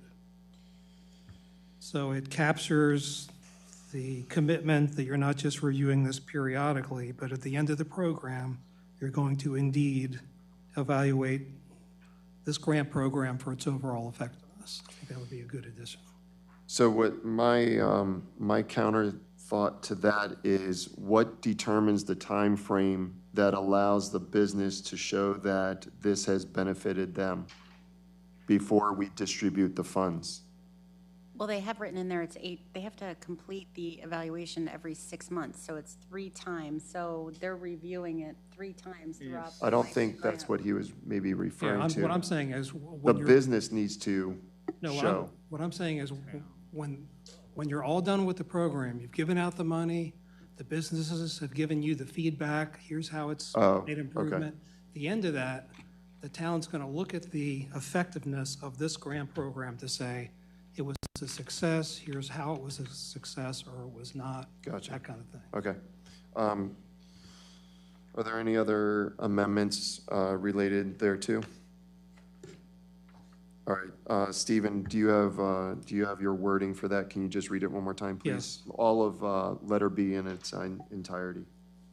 Okay, so B will say, the Building a Brighter Future Small Grant Program shall be reviewed periodically by the town staff and/or town council to ensure the appropriate distribution and award of funds, comma, and upon completion of the program to evaluate overall program effectiveness. Okay. I will make a motion for that amendment, and I'm not going to read that again. That was perfect. So is there a second on that? I'll second. All right, Councilmember Munder seconds. All in favor of Resolution 2021-14, say aye. Aye. Aye. Any opposed? All right. All right, next up, Excuse me, Council President. sir. I do have a question or two about the exhibit that came with this. It has the application package, and it also has the list of criteria that the town's going to use to evaluate the proposals. Is that something I can do offline now that Yeah, I have no problem with you Okay. meeting with Melissa if there's Okay. a comment that he has. Is Yeah. that okay, Melissa? Okay, thank you. Just quickly, what I see here is you have some things in your criteria that don't perfectly align with some of what you said in the application package. And I think the applicants should be aware of what they're being evaluated against. And you have some things in there that seem extra to what you say in the package. So I can work with you on that. All right. Councilmember. All right, next up is ordinance 2021-16, changes to the APFO to relax open space standards for MXD development. This is for reintroduction and then to schedule a public hearing. So I will make a motion to reintroduce. Is there a second? I'll second it. All right, Councilwoman Reed seconds. And to schedule a public hearing, this will be at the beginning of next month's council meeting. We have two of them back to back. Would anyone be opposed for a 6:45, just in case, from what I saw from the Planning Commission meeting the last month? Is 6:45 okay? Works for me. Okay, so, I mean, the time is fine, Council President. I would just like to have these heard at the beginning of November, more so as a courtesy to the people okay, that surrounds it, and just to allow time for town to properly post and send out cards. Even though we might be able to do it, I would rather have it to make sure. And I do agree having them held together. okay. I'm going to say there's no reason not to hold a public hearing. Roxanne Hemphill, 605 Park Avenue, Planning Commission chairperson at this time. We have notified people of these things, and I don't think we need to notify them just to post the property. We have time to post the property. I don't think we need to do anything else except post the property. We keep asking people, we keep saying we're going to notify people. We notify people, they don't show up. We're wasting time. We're trying to build a better Mount Airy. I say let's go with it in October. I'm going to counter because 1 month is not going to make a difference. And due to the timing of everything that happened, this meeting being later, there were not a lot of changes and anything else. Normally, it would not have been brought before the council until normally a month after it goes through planning. So I would just say, let's just stay on track for the November hearing and a vote in December. It would have been October hearing, vote in November. Hold on a second. Let me get my time. That's okay. But also, It was heard late in August. It might not have made the September meeting because we would have had the meeting, the council meeting, I mean, at the first part of September. So it would have came back before the council in October, and then we would have set it for November. I just think it's just, planning came back with a favorable recommendation to come back. They heard all of their comments. They gave it, I think, Roxanne, was it 5-1? Yeah. Favorable recommendation. And we even postponed it to make sure that we mailed out. Okay, so we sent out postcards. Planning did their job in retrospect, if we're going to trust the process. I know, I'm just saying, there's a short time period, and that between now and the next meeting, that potentially that a lot of, even posting, people see it, you'll get out on the messenger and everything else. I just think we should do the same process that we did the first time this hearing came out. That was the hearing for favorable recommendation. We kept saying to people that they will have a chance to really hear about it and come before the council and speak about it. And if we do it in a 2-week time period, they might not hear it to rearrange schedules and everything else. So planning commission serves a different opportunity in relation to all the other commissions, right? Like they are the ones that hear the residents, can make recommendations to come back to the council. Yeah. So they serve in a different retrospect than the other commissions. Yes. Okay. I watched the meeting. You were obviously there, right? So there was a number of residents that came to speak. Mr. Beck came. His affiliates, I apologize. But both of them spoke. The developer spoke on behalf of that, and also took time, from what I heard, out in the hallway to answer any further questions. So, go ahead. Real quick. Sure. So for the APFO, Planning Commission, this did wait a month to come to us. Yeah. This wasn't given a favorable recommendation at the last planning meeting. It was given a favorable recommendation 2 meetings ago. So there's no reason to further delay a public hearing at our table. On which one? No, I mean, I'm just. About the APFO. Oh, you're just talking about the APFO. That's up to you. I mean, I'm not totally objected to holding separate hearings, but I just believe they kind of mesh together, so they should be held and voted on at the same time. I have a thought on this. I support Councilman Munder on this. 2021-16 is joined at the hip with 2021-17. We would not be looking at this without 17. These 2 ordinances, in my view, I'm a new council member. I've been serving for, 3 months. I believe these 2 ordinances are going to be 2 of the most important ordinances I probably vote on in the next 4 years, from what I've seen so far. I don't see the issue with giving our citizens a little more time to digest what's going on, how these ordinances were crafted, what they mean for the town, how they might align or misalign with the wishes of our citizens based on what they've told us in our surveys. I don't see the problem with waiting on these and actually having public hearings at a council level and letting our citizens come in and give them yet another opportunity to comment on this along with 17 in a holistic manner. I think when in doubt, we ought to give deference to our citizens. What's the harm in waiting? Yeah.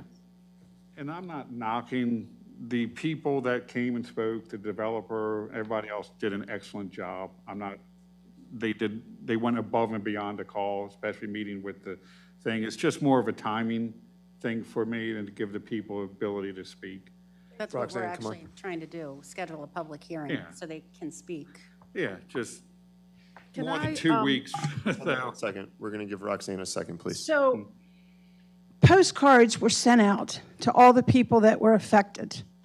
And in that postcard, John requested an RSVP if anybody wanted to come and talk. How many RSVPs did you get, John? I didn't receive any RSVPs.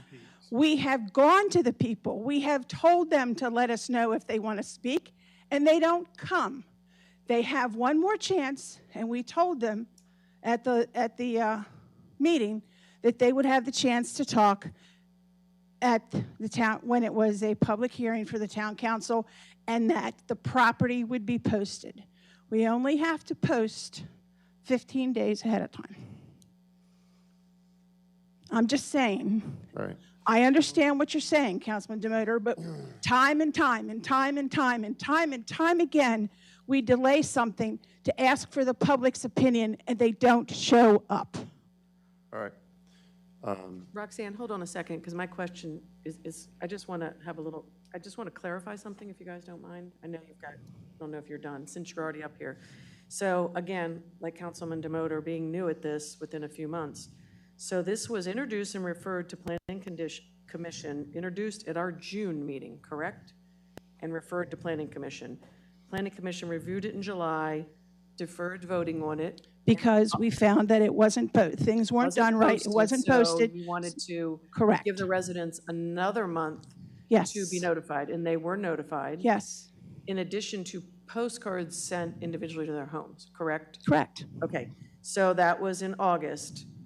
That was in July. You deferred another month to August, voted 5-1 favorable, sending it back to us. Now Correct. we're looking at 3 months later from when we had it first introduced here.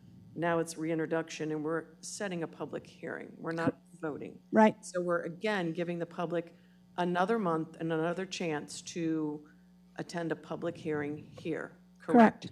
We're looking at the time, and we're looking at the public. So that's giving them more time to attend another. Correct. They've had since June. They've had since We're June. 3 months in now. Mhm. October will be 4 months. Correct. Okay, thank you. Thank you. John, are the signs still on the property? No, I did take them down for the planning commission hearing, but I Okay. will actually be posting it again when you tell me when the date is for a public All hearing. right, let's get the signs back up for the next council meeting. Yep, I'll do that I'll do that All tomorrow. right, thank you very much. So council members, we're going to have a public hearing on both of these. We're going to start at 6:45. We're going to start with 2021-16, and then thereafter move into 2021-17, and we'll knock both of those out at the same time. And that's October 4th? The next council meeting? We have a third public hearing too to schedule for the cell towers. That's fine. So that's 6:45 is October fine. 4th, 6:45, correct? Yes. Holly?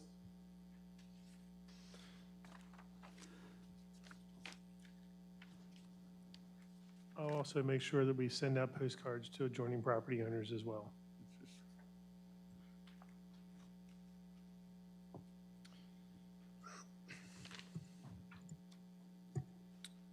All right.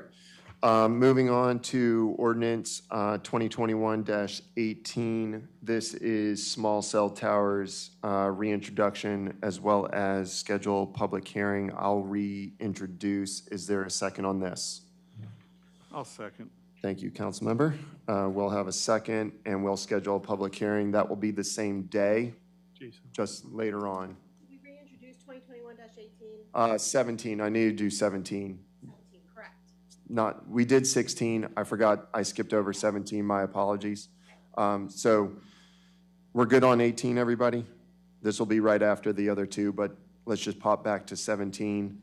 I'll reintroduce. Is there a second on the MXD to rezone the Beck property? I will second it. Councilwoman Reed seconds for the reintroduction. Thank you, Holly. Because I did them together, I messed that one up. My apologies. All right. Next up, ordinance 2021-19. This is a budget amendment for the sewer station number 1. Sorry, who seconded 18? No, I did 18, she Oh, did I did 17. Oh, yes. Sorry, really sorry. No That's problem. okay. You're welcome. Yeah, sorry about that. You got a microphone, just yell at me. Yeah. I mean, don't hold back. All right, budget amendment for the sewer station, number 1, generator, $54,300. This is for introduction. What is going on with like my packet? What is this? Barney, is this you? Yeah. I don't see a name, but can you talk about it while I go through this? Sure. So this generator, you did already approve that we move forward with the purchase of that generator. This is just a follow-up to do a budget amendment to put it into this year's budget. All right, perfect. All right, does anyone have any questions for Barney and a sewer station generator? I guess it has been purchased and on order and coming? It's on order and coming, yes. Any estimated time of arrival, do you know? You would ask me that. It was like 4 or 5 months. Okay. So I'm thinking it's like November or December. Okay. Should have done Amazon. Yeah. Just kidding. Basically. All right, cool. Any other questions regarding this generator? All right, all in favor, say aye. Aye. Any opposed? All right, next up is 2021-20. This is a budget amendment for Rails to Trails east of Main Street, Stormwater Management and Boardwalk, $285,500. This is also for introduction. I will introduce, is there a second? I'll second it. Okay, Councilman Demoter seconds. This is just for introduction? All right, and I think we voted on that other one, so I apologize, I messed that one up. My bad. We didn't need to vote on that, it was just for intro. All right, my bad. I just realized. We just follow your lead. I know. Okay. You guys do a great job. All right, next up is 2021. This is a budget amendment for the American Rescue Plan, water and sewer infrastructure improvements in the grand total of $4,659,292. And this is also for introduction. So I will introduce, is there a second, and then we can have any discussion? All right. I'll second. Councilwoman Galletti seconds. Does anyone have any questions, comments related thereto? Mr. Swanson is here. Just that all this is the federal money. Federal money. Federal money has nothing to do with Cash town money. funds. It's not cash. It's not cash. Yeah. It's check, credit card, whatever you want to call it.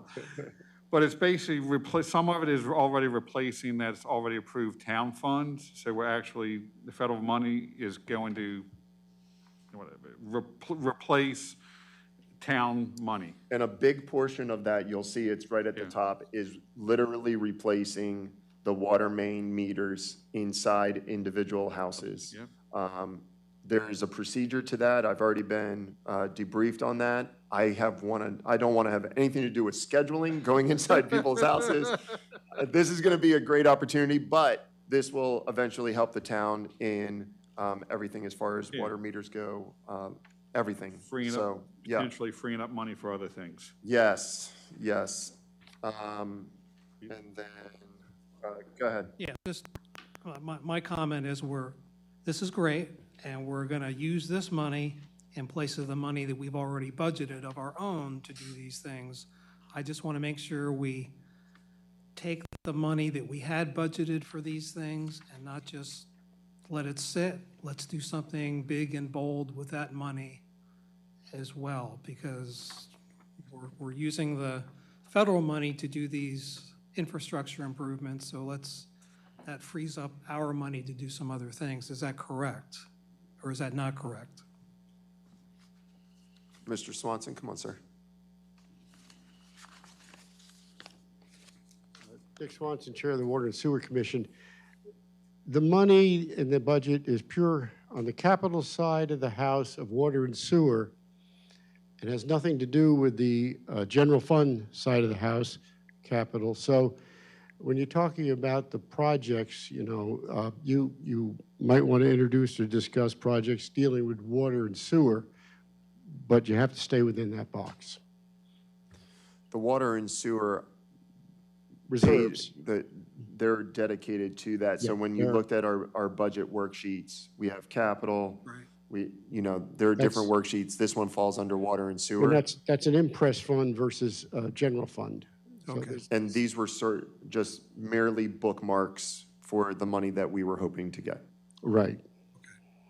Can I make a comment? First of all, I want to talk about the ARPA money because Mayor Ruckenberg did ask me to work with staff with him when we knew we were getting the money. So working closely with staff, I just want to point out that probably a lot of people don't realize that staff worked for months to come up with a plan of what we could do with that ARPA money, and found out a week or two before we got it that suddenly it had to switch to the 4 to 6 things that they had chosen to fix in town that were high priority items, and had to jump to Plan B. So there's always, what I found with our phenomenal staff is there's always a Plan B, C, D, and E. We might not know it, the public might not know it, but I want to assure the public they know it, our staff knows what they're doing. And I got to say kudos to our staff within a very short period of time to jump and go to Plan B and smartly allocate this money for these projects. And I do know, as a matter of fact, they are, thank you, Councilman Demoter, for pointing that out, they are looking at, okay, if we're going to save, say, for example, we had approved in the budget funding Center Street water main replacement out of our budget. Now suddenly we've got $970,000 from the federal government to pay for that. So yes, staff, if I'm mistaken, correct me, but they are working diligently to reallocate the money we approved to other projects in town that are just as important, that need to be done, correct? Thank you. Mike again, she's trying to be nice and not. I sent this to our town administrator, a little thing about an intro to this in his staff notes and this, but I'm noticing now that the ordinance has 5 things and the rescue fund plan spreadsheet has 7. Am I just missing something, or is it just doubled up on some things, or? Go ahead, Katie. Okay, Katie, yeah, it's just. Come on up, Katie. I just want to make sure we're not coming back and revisiting Actually, come the on ordinance or something. So it's because 2 of these items on here are I&I, which is under the same project. Okay. So that's why it's only 5, because I&I is only 1 line item. Okay. So, cool. Look at you. Right, Barney? That's correct. For confirmation, score. Yes. Councilman Munder, for confirmation of how awesome our staff is. Right? Yes, eggs just, dot the i's and cross the t's to make Absolutely. sure. And just a big shout out, David Warrington. Dude, great job on everything, keeping us rolling straight. Nice job. All right. So do we just need to, is it good to go now? Yeah, Did we already introduce it? introduced because then I had the Second? discussion. I would have Okay. forgotten. Next up is ordinance 2021-22. This is an ethics chapter 13 update. And this is also for introduction. So I will introduce, is there a second? I'll second. All right, Councilmember Demoter seconds. We're obviously going to talk about this next month. And so sort of write down your questions. Dick, if we can have you come back next month just to field any questions, I would greatly appreciate that, sir. Thank you very much. All right, so this will come back next month for any questions. Mark up your worksheet. Next up is our Charter Amendment 2021-1, the election date, nomination dates, and and certified election results for introduction and to schedule a public hearing. All right. So I will introduce that. Is there a second on that?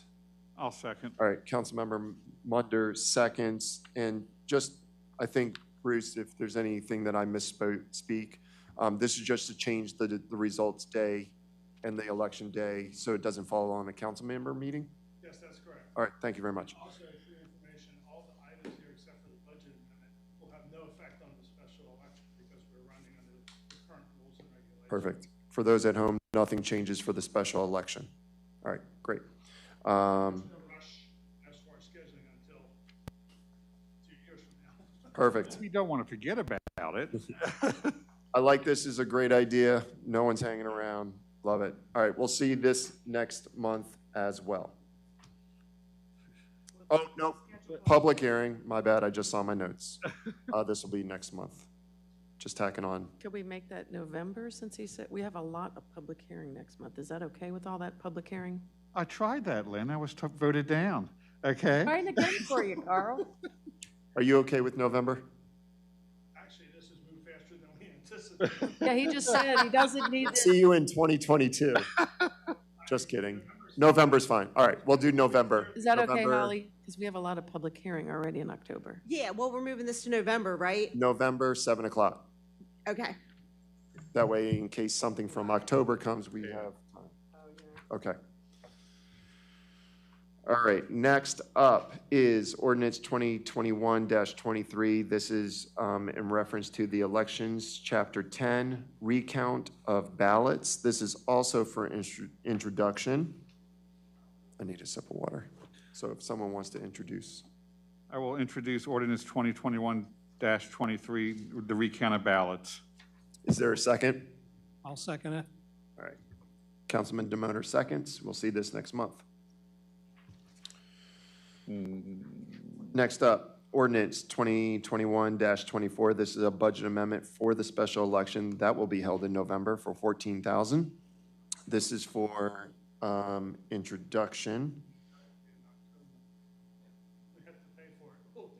Oh, yeah, but I was just referring to the election was for November. The election's the day after the council, so can we approve it on the 1st? No. Still have it on the 2nd?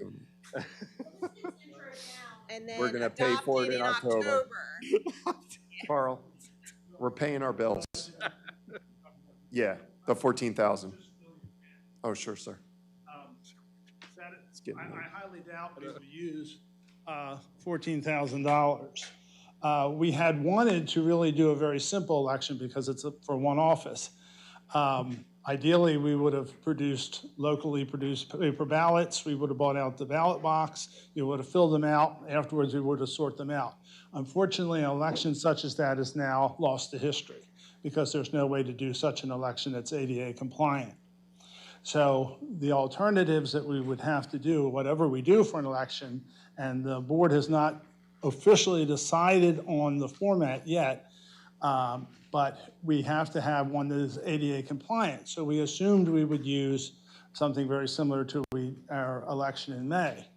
However, this past week or a week or so, the state of Maryland settled a lawsuit with the National Federation for the Blind and other organizations that acknowledged that there was this discrimination in the form of the ballot marking device that was used for a blind or handicapped person to cast a ballot. So at this point, we don't know what will be used in the next year's election at the state level to meet that requirement. We also use that device. So we are hesitant to use the device for the special election, and I've been in contact with Tom to discuss alternatives. I've also contacted the election vendor, and we are planning to probably use a hybrid format where you will go in and essentially, if you remember how we did straight electronic voting, that's what you will use because the electronic voting machines can be configured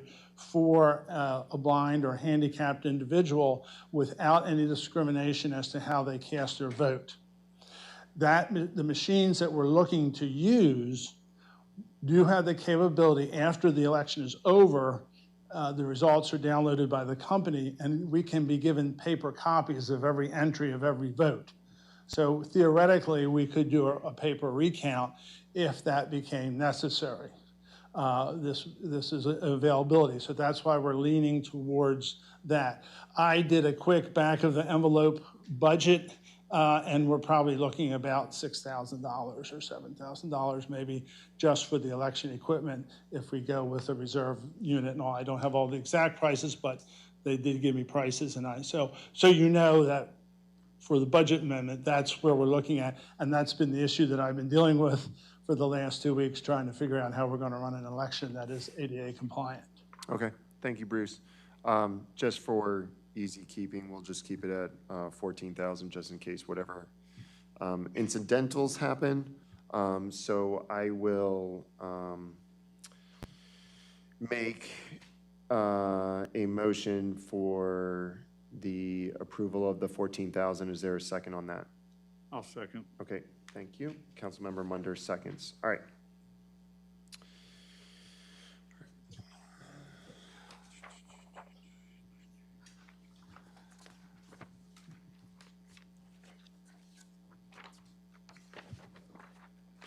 All right. Moving along in our agenda, we come to the Flatiron Building, to which we had our public hearing earlier this afternoon, or this evening, excuse me. And you heard 5 people speak. I did not get any personal emails. I'm not sure if anybody else got any emails that they would like to share related to the Flatiron Building.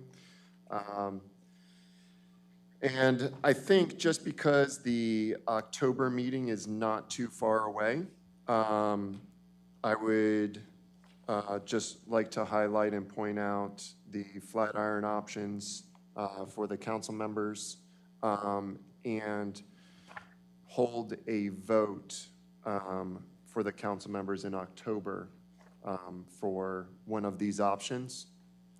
We heard a couple of different options this evening, so taking those things into account, as well as the options that I think, Barney, you've done a great job highlighting, I think 10 options at this point, to try to come to some consensus as a council to figure out what we are to do or not to do with the building that has remained standing for 50 years. Can I just make Please. one request on that to put the most recent option document easily viewable on the town website so we can find it and the public can find it too, so we're not digging through it and nobody comes and says, oh, I didn't see this option or I So we didn't see can, that. we'll throw it up on the front page as one of those little Yeah. scroll mean things. Yeah, so we can all, public and council, be looking at the same options and everything else. Perfect. Any other comments related? Thank you. No. No worries. All right. So council members, if you do need another packet, I have one. We can make a copy. But we're voting on that next month in October. All right. I have a couple things related to the policies, town council policy. I think one of this was tuition reimbursement for elected officials. And then the other one had to do, oh, I think I just need to sign this one. Is that correct, Holly? The town council policies, number 6, where we can vote over the phone. Okay, and I think everyone was okay with that. I mean, Councilman Demoter and myself put that to practice already, so I will sign that. I have a town council policy related to the reimbursement for elected officials, and council members, just to sort of preface this by saying, moving forward, I would like the town administrator to be in charge of disbursement of those funds, and in looking forward, allowing and making the town administrator position a chief financial officer position instead of the mayor. And that is what I will bring to this table to make a charter change for that. But related to the tuition assistance program, does anyone have any questions or concerns allowing the town administrator to reimburse those funds? Yes. Go ahead. I remember when this first came up, we had discussion, and there was I think Councilmember Munder had some concerns about this, and I have to say, I don't think we should do this for ourselves. I mean, anybody who's sitting here in the town council, we ran with certain credentials. The public looked at our credentials, which included our education and our skills, and they made selections. So now we're here on the town council, and we have our credentials and our capabilities, education-wise. If we each want to further our education, we're certainly welcome to do that with our own money.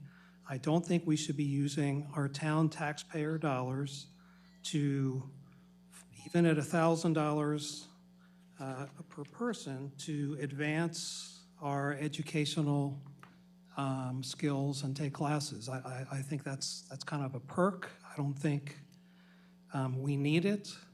I totally support that we go to the Maryland Municipal League and we get that education because it's Maryland specific, and a lot of us maybe are not familiar with those policies. But just giving us $1,000 each to go towards taking a class, I don't think it's appropriate. We were just at the Mount.Airy Net, $1,000 a piece, that's $6,000. The town can make a donation to the Mount.Airy Net. We can make a donation to other things within the town. We don't need $1,000 of town taxpayer dollars just to go out and take another class. We should have our own capabilities to do this job. If we want to enhance our capabilities, we can certainly do that with our own money. That's my thought. Okay. Any other thoughts or comments? Just that Councilman Demota summed up what I was going to say, and my same concerns from the previous time that this came up still stand. It's a perk. I just don't like voting ourselves a perk, even though it could potentially see the benefits. But we do get training at MML for, I want to say, municipal government and other things that are more related to the town. So that's my concern with it. My one comment, and then I'll let the other two council members speak. I agree with you. I think MML does a great job in training us and providing some further education. I will also say that I don't know how popular this is in being used. So that if there was an opportunity for one or two council members to attend an additional session that could eventually benefit the town, I would like to see that, at least that opportunity be used. But maybe, I don't know, I'll just stop right there. Councilwoman Reed? I would just say I see a lot of value in this. Personal growth is very important, especially as we sit here. It's important to stay educated even later in life. So I mean, in retrospect, it's not a great deal of money. I don't think that it's something we'd all use every year, but it is nice to have the option there. One comment I wanted to make is I hear what everybody's saying, and I agree with what everybody's saying, and I want to point out that what I have learned being in this position, especially going to Ocean City for MML and attending the virtual MML and now the MML monthly meetings, is things will come up that I go, oh, wow, that would be good for me to have that class on that. So that's where I think this would be beneficial, not necessarily like we're just going to go to a random college and take a random class. So, but I can see how this would be something we could need, especially being brand new in the future, just seeing the different offerings that come from MML and the courses in the different subject matter. I'm really on the fence with this one, and I'll be honest, I don't know how I'm going to vote. So I think I don't want to put any more pressure on David, but David, you have to sign this too. And I think also if we are to change, me personally, I would like to change town administrator to be CFO. I think that would give the town administrator position a little bit more power to say, hey, you know what? You can't take a cooking class. I'm just using that as an example, but you can't take this class and expect to get reimbursed with this. This has nothing to do with your position as an elected official. Whereas then he maybe look at the credentials, look at the course description, tell me what it is that you've learned, go present something at the council meeting. I really am on the fence with this. I have one question for David. David, have you seen a program like this in other municipalities? Specifically for elected officials? Yes. I've seen in the other municipalities they have it for Town staff? staff. I will say in Bowie, they had a large pot of money for any kind of national league of cities training, which is outside of MML. They were a bigger municipality, like they had a lot more input into other things. I mean, there is money put aside in other towns for council to take, I won't say classes, it's more of a training. Right. Okay. The one addition that we were going to edit from the last copy was a number 7 to, it was subject of the town administrator and his approval. That is not on this copy here, so I just put a number 7, subject to the approval of the town administrator. And keeping in mind that you are paying for this is a reimbursement. You are paying for the class, and the most that you would be reimbursed for, it's not even $1,000 because it's not even in the budget. The council would have to determine that set amount. I would probably make the motion to say that the amount cannot be over $1,000. So if the class costs $2,500, you are still liable for $1,500. I think that would be the only way that I would be able to vote for this.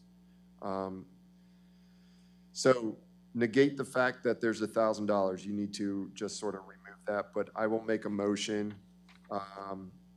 for Town Council Policy Number 5 for the reimbursement, tuition assistance reimbursement program for elected officials to be no greater than $1,000, and add a number 7, subject to the approval of the town administrator.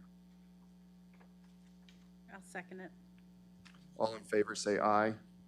Aye. All opposed? Opposed. Opposed. Okay. Town council policy still passes, motion passes. Thank you, council members. And I really was on the fence with that. Wasn't super excited about that one. Yes, sir. You're moving on to number 6 now, right? Yes. Well, yes, that was just like that was a quick, because I said Councilmember Demoter and myself sort of put that one into practice, but I think we can just go ahead and make a motion. This is, so council members can participate virtually either by conference call or some other virtual meeting to continue with town business. I'll make a motion on this. Is there a second? I second it. Councilmember Demoter seconds. All in favor say aye. Aye. Aye. Any opposed? Good policy. Thank you, council members.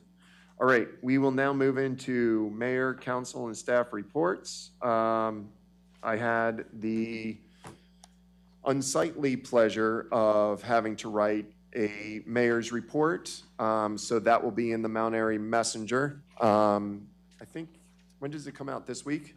Thursday, I believe? Wednesday, my bad. I usually get it Thursday. It's a little slower on Carroll County. So please look for my mayor's report for that. I will like to mention really quickly for some funding from Frederick County, local parks, playgrounds, infrastructure. Lynn and I and Carl were able to attend a Frederick MML chapter meeting at Maryland National Golf Course, where we were able to find out that we were able to attain $50,000 for the Windy Ridge Trail System Phase 1 design. I will also say we are the only municipality that asked for that little, so we need to step up our game.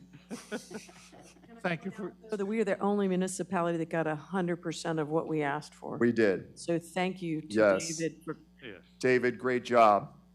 Let's give a round of applause for David. Keep giving us free money. David, awesome job. This is going to help complete all of our mountain bike and get Windy Ridge Park with something other than grass and power And lines. thank you for pointing that out, how little we got, Council President, because I was going to point that out too. Oh, So we great. do need to step up. We our do game need with to the step money. up our game. All right. We'll move on to Council Secretary Reed. So Recreation and Parks met on August 18th. Our next meeting is September 16th, this Thursday.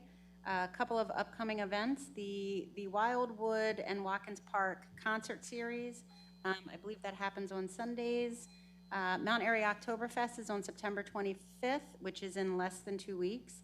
And the Kiwanis Golf Tournament is at Shaladon on September 20th. A couple of quick updates. As Councilmember Poyer and Galletti mentioned, the Windy Ridge Mountain Bike Trail has made some progress. We received the grant for Phase 1 design. Members of the commission met with the Ellises last Friday to actually walk the property. I expect to talk to Mike this week to see how that meeting went. We did apply for a grant to replace the Summit Ridge Playground. That is pending.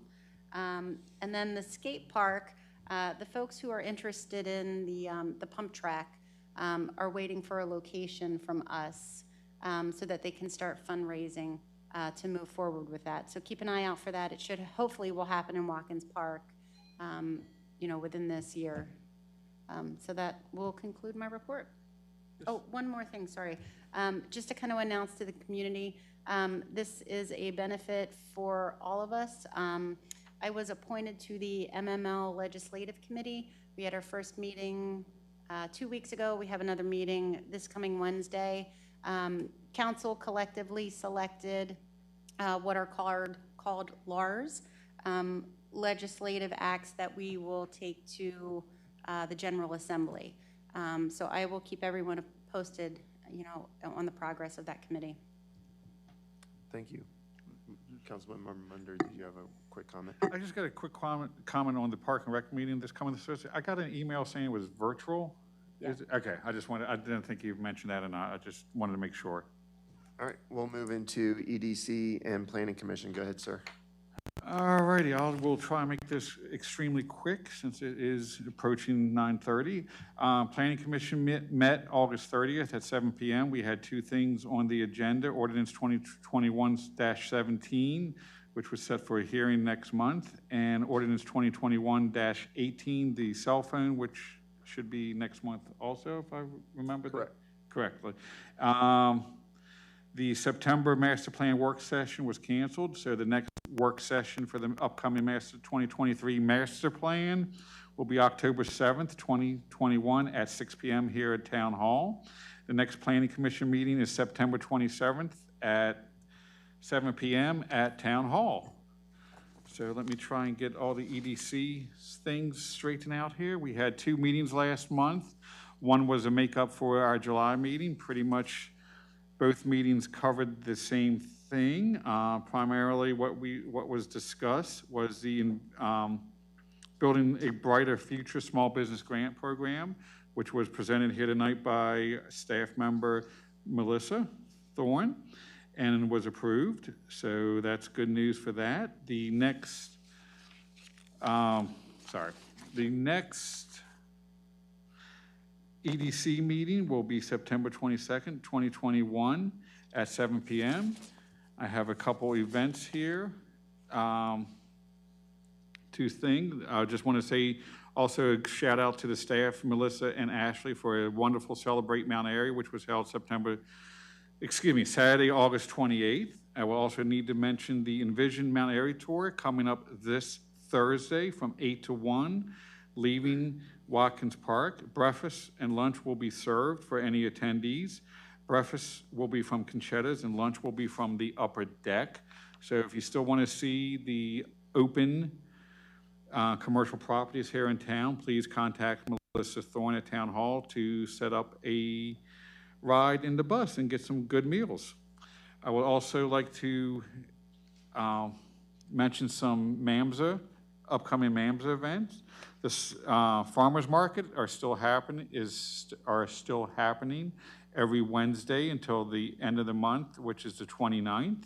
So please, if you want fresh vegetables, some good cookies from some local bakeries, please come on down. And the Cars and Coffee are still happening the last Sunday of every month until October 24th.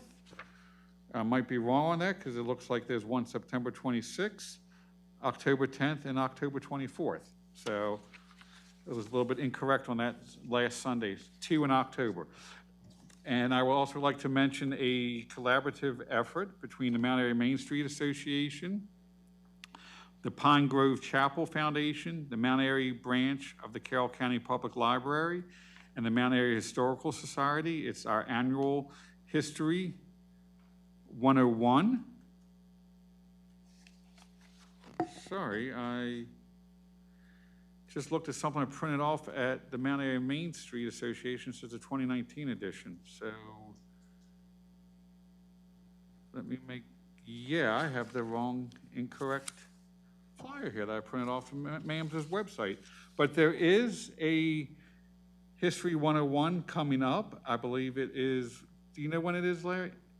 Yeah, I'm not sure on the actual date. Okay, but it's an annual event that has speakers at different locations throughout town here that gives a little bit of history. One is at Pine Grove Chapel. Another one, I believe, is an event at the library.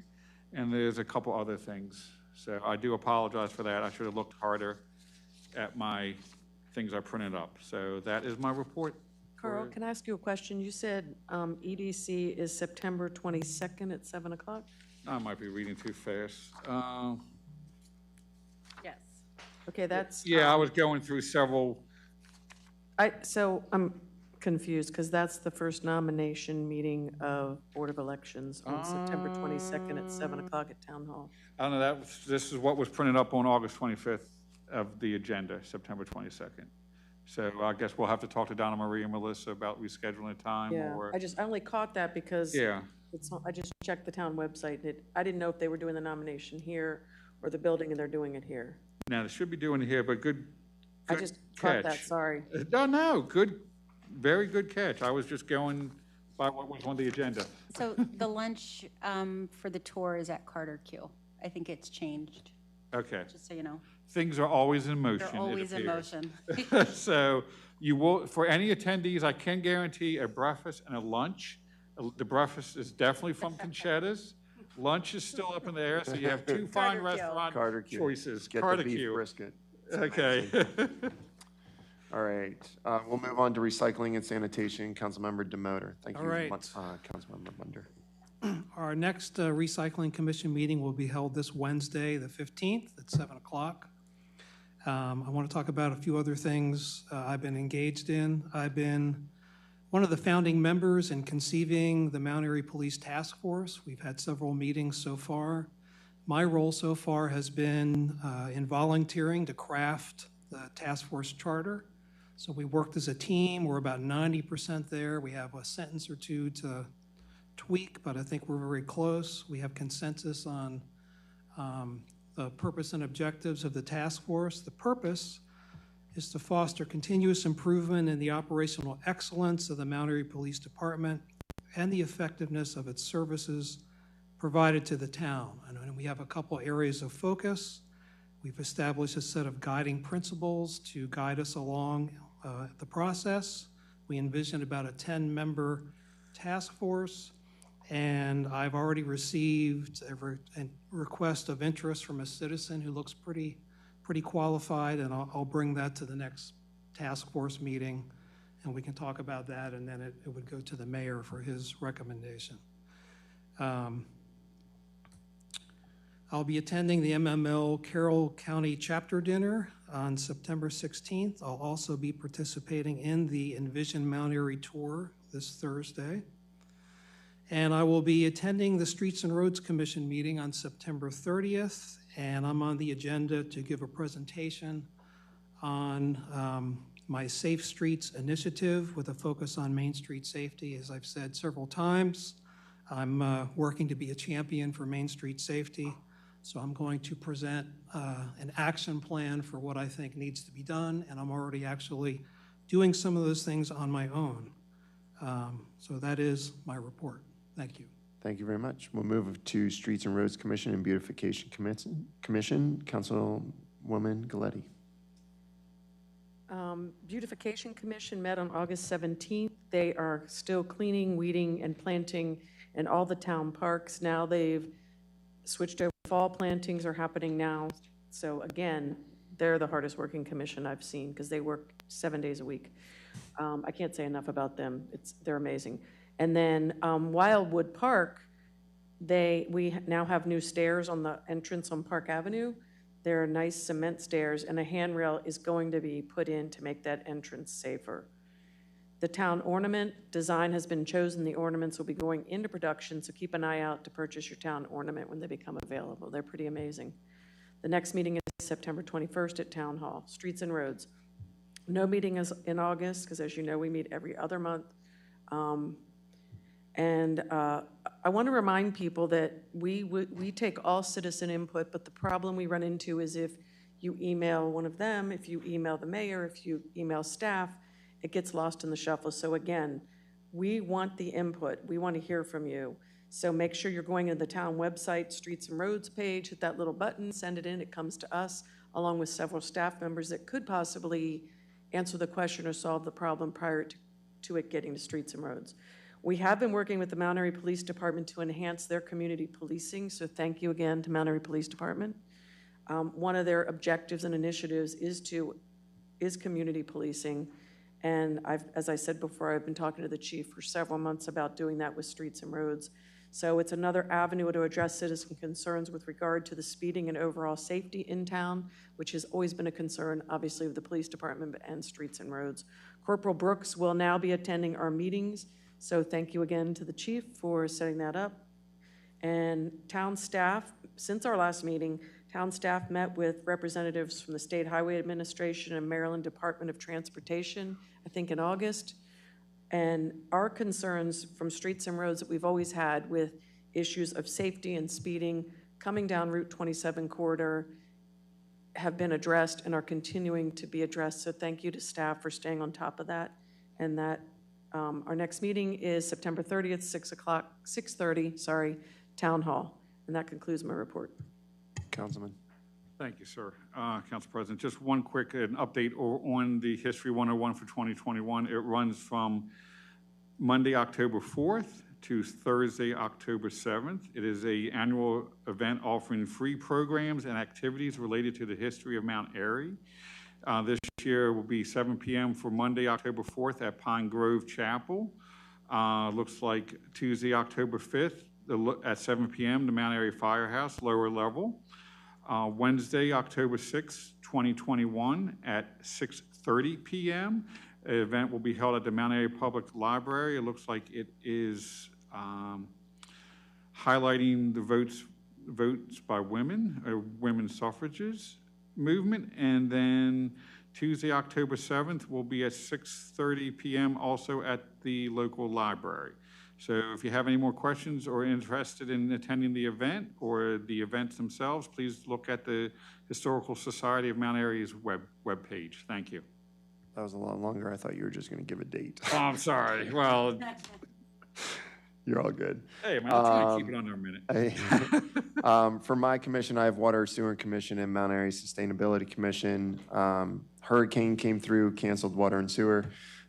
We did not meet for Mount.Airy Sustainability. I have both of those meetings next month, but they're after the town council meeting, so I will have no report again.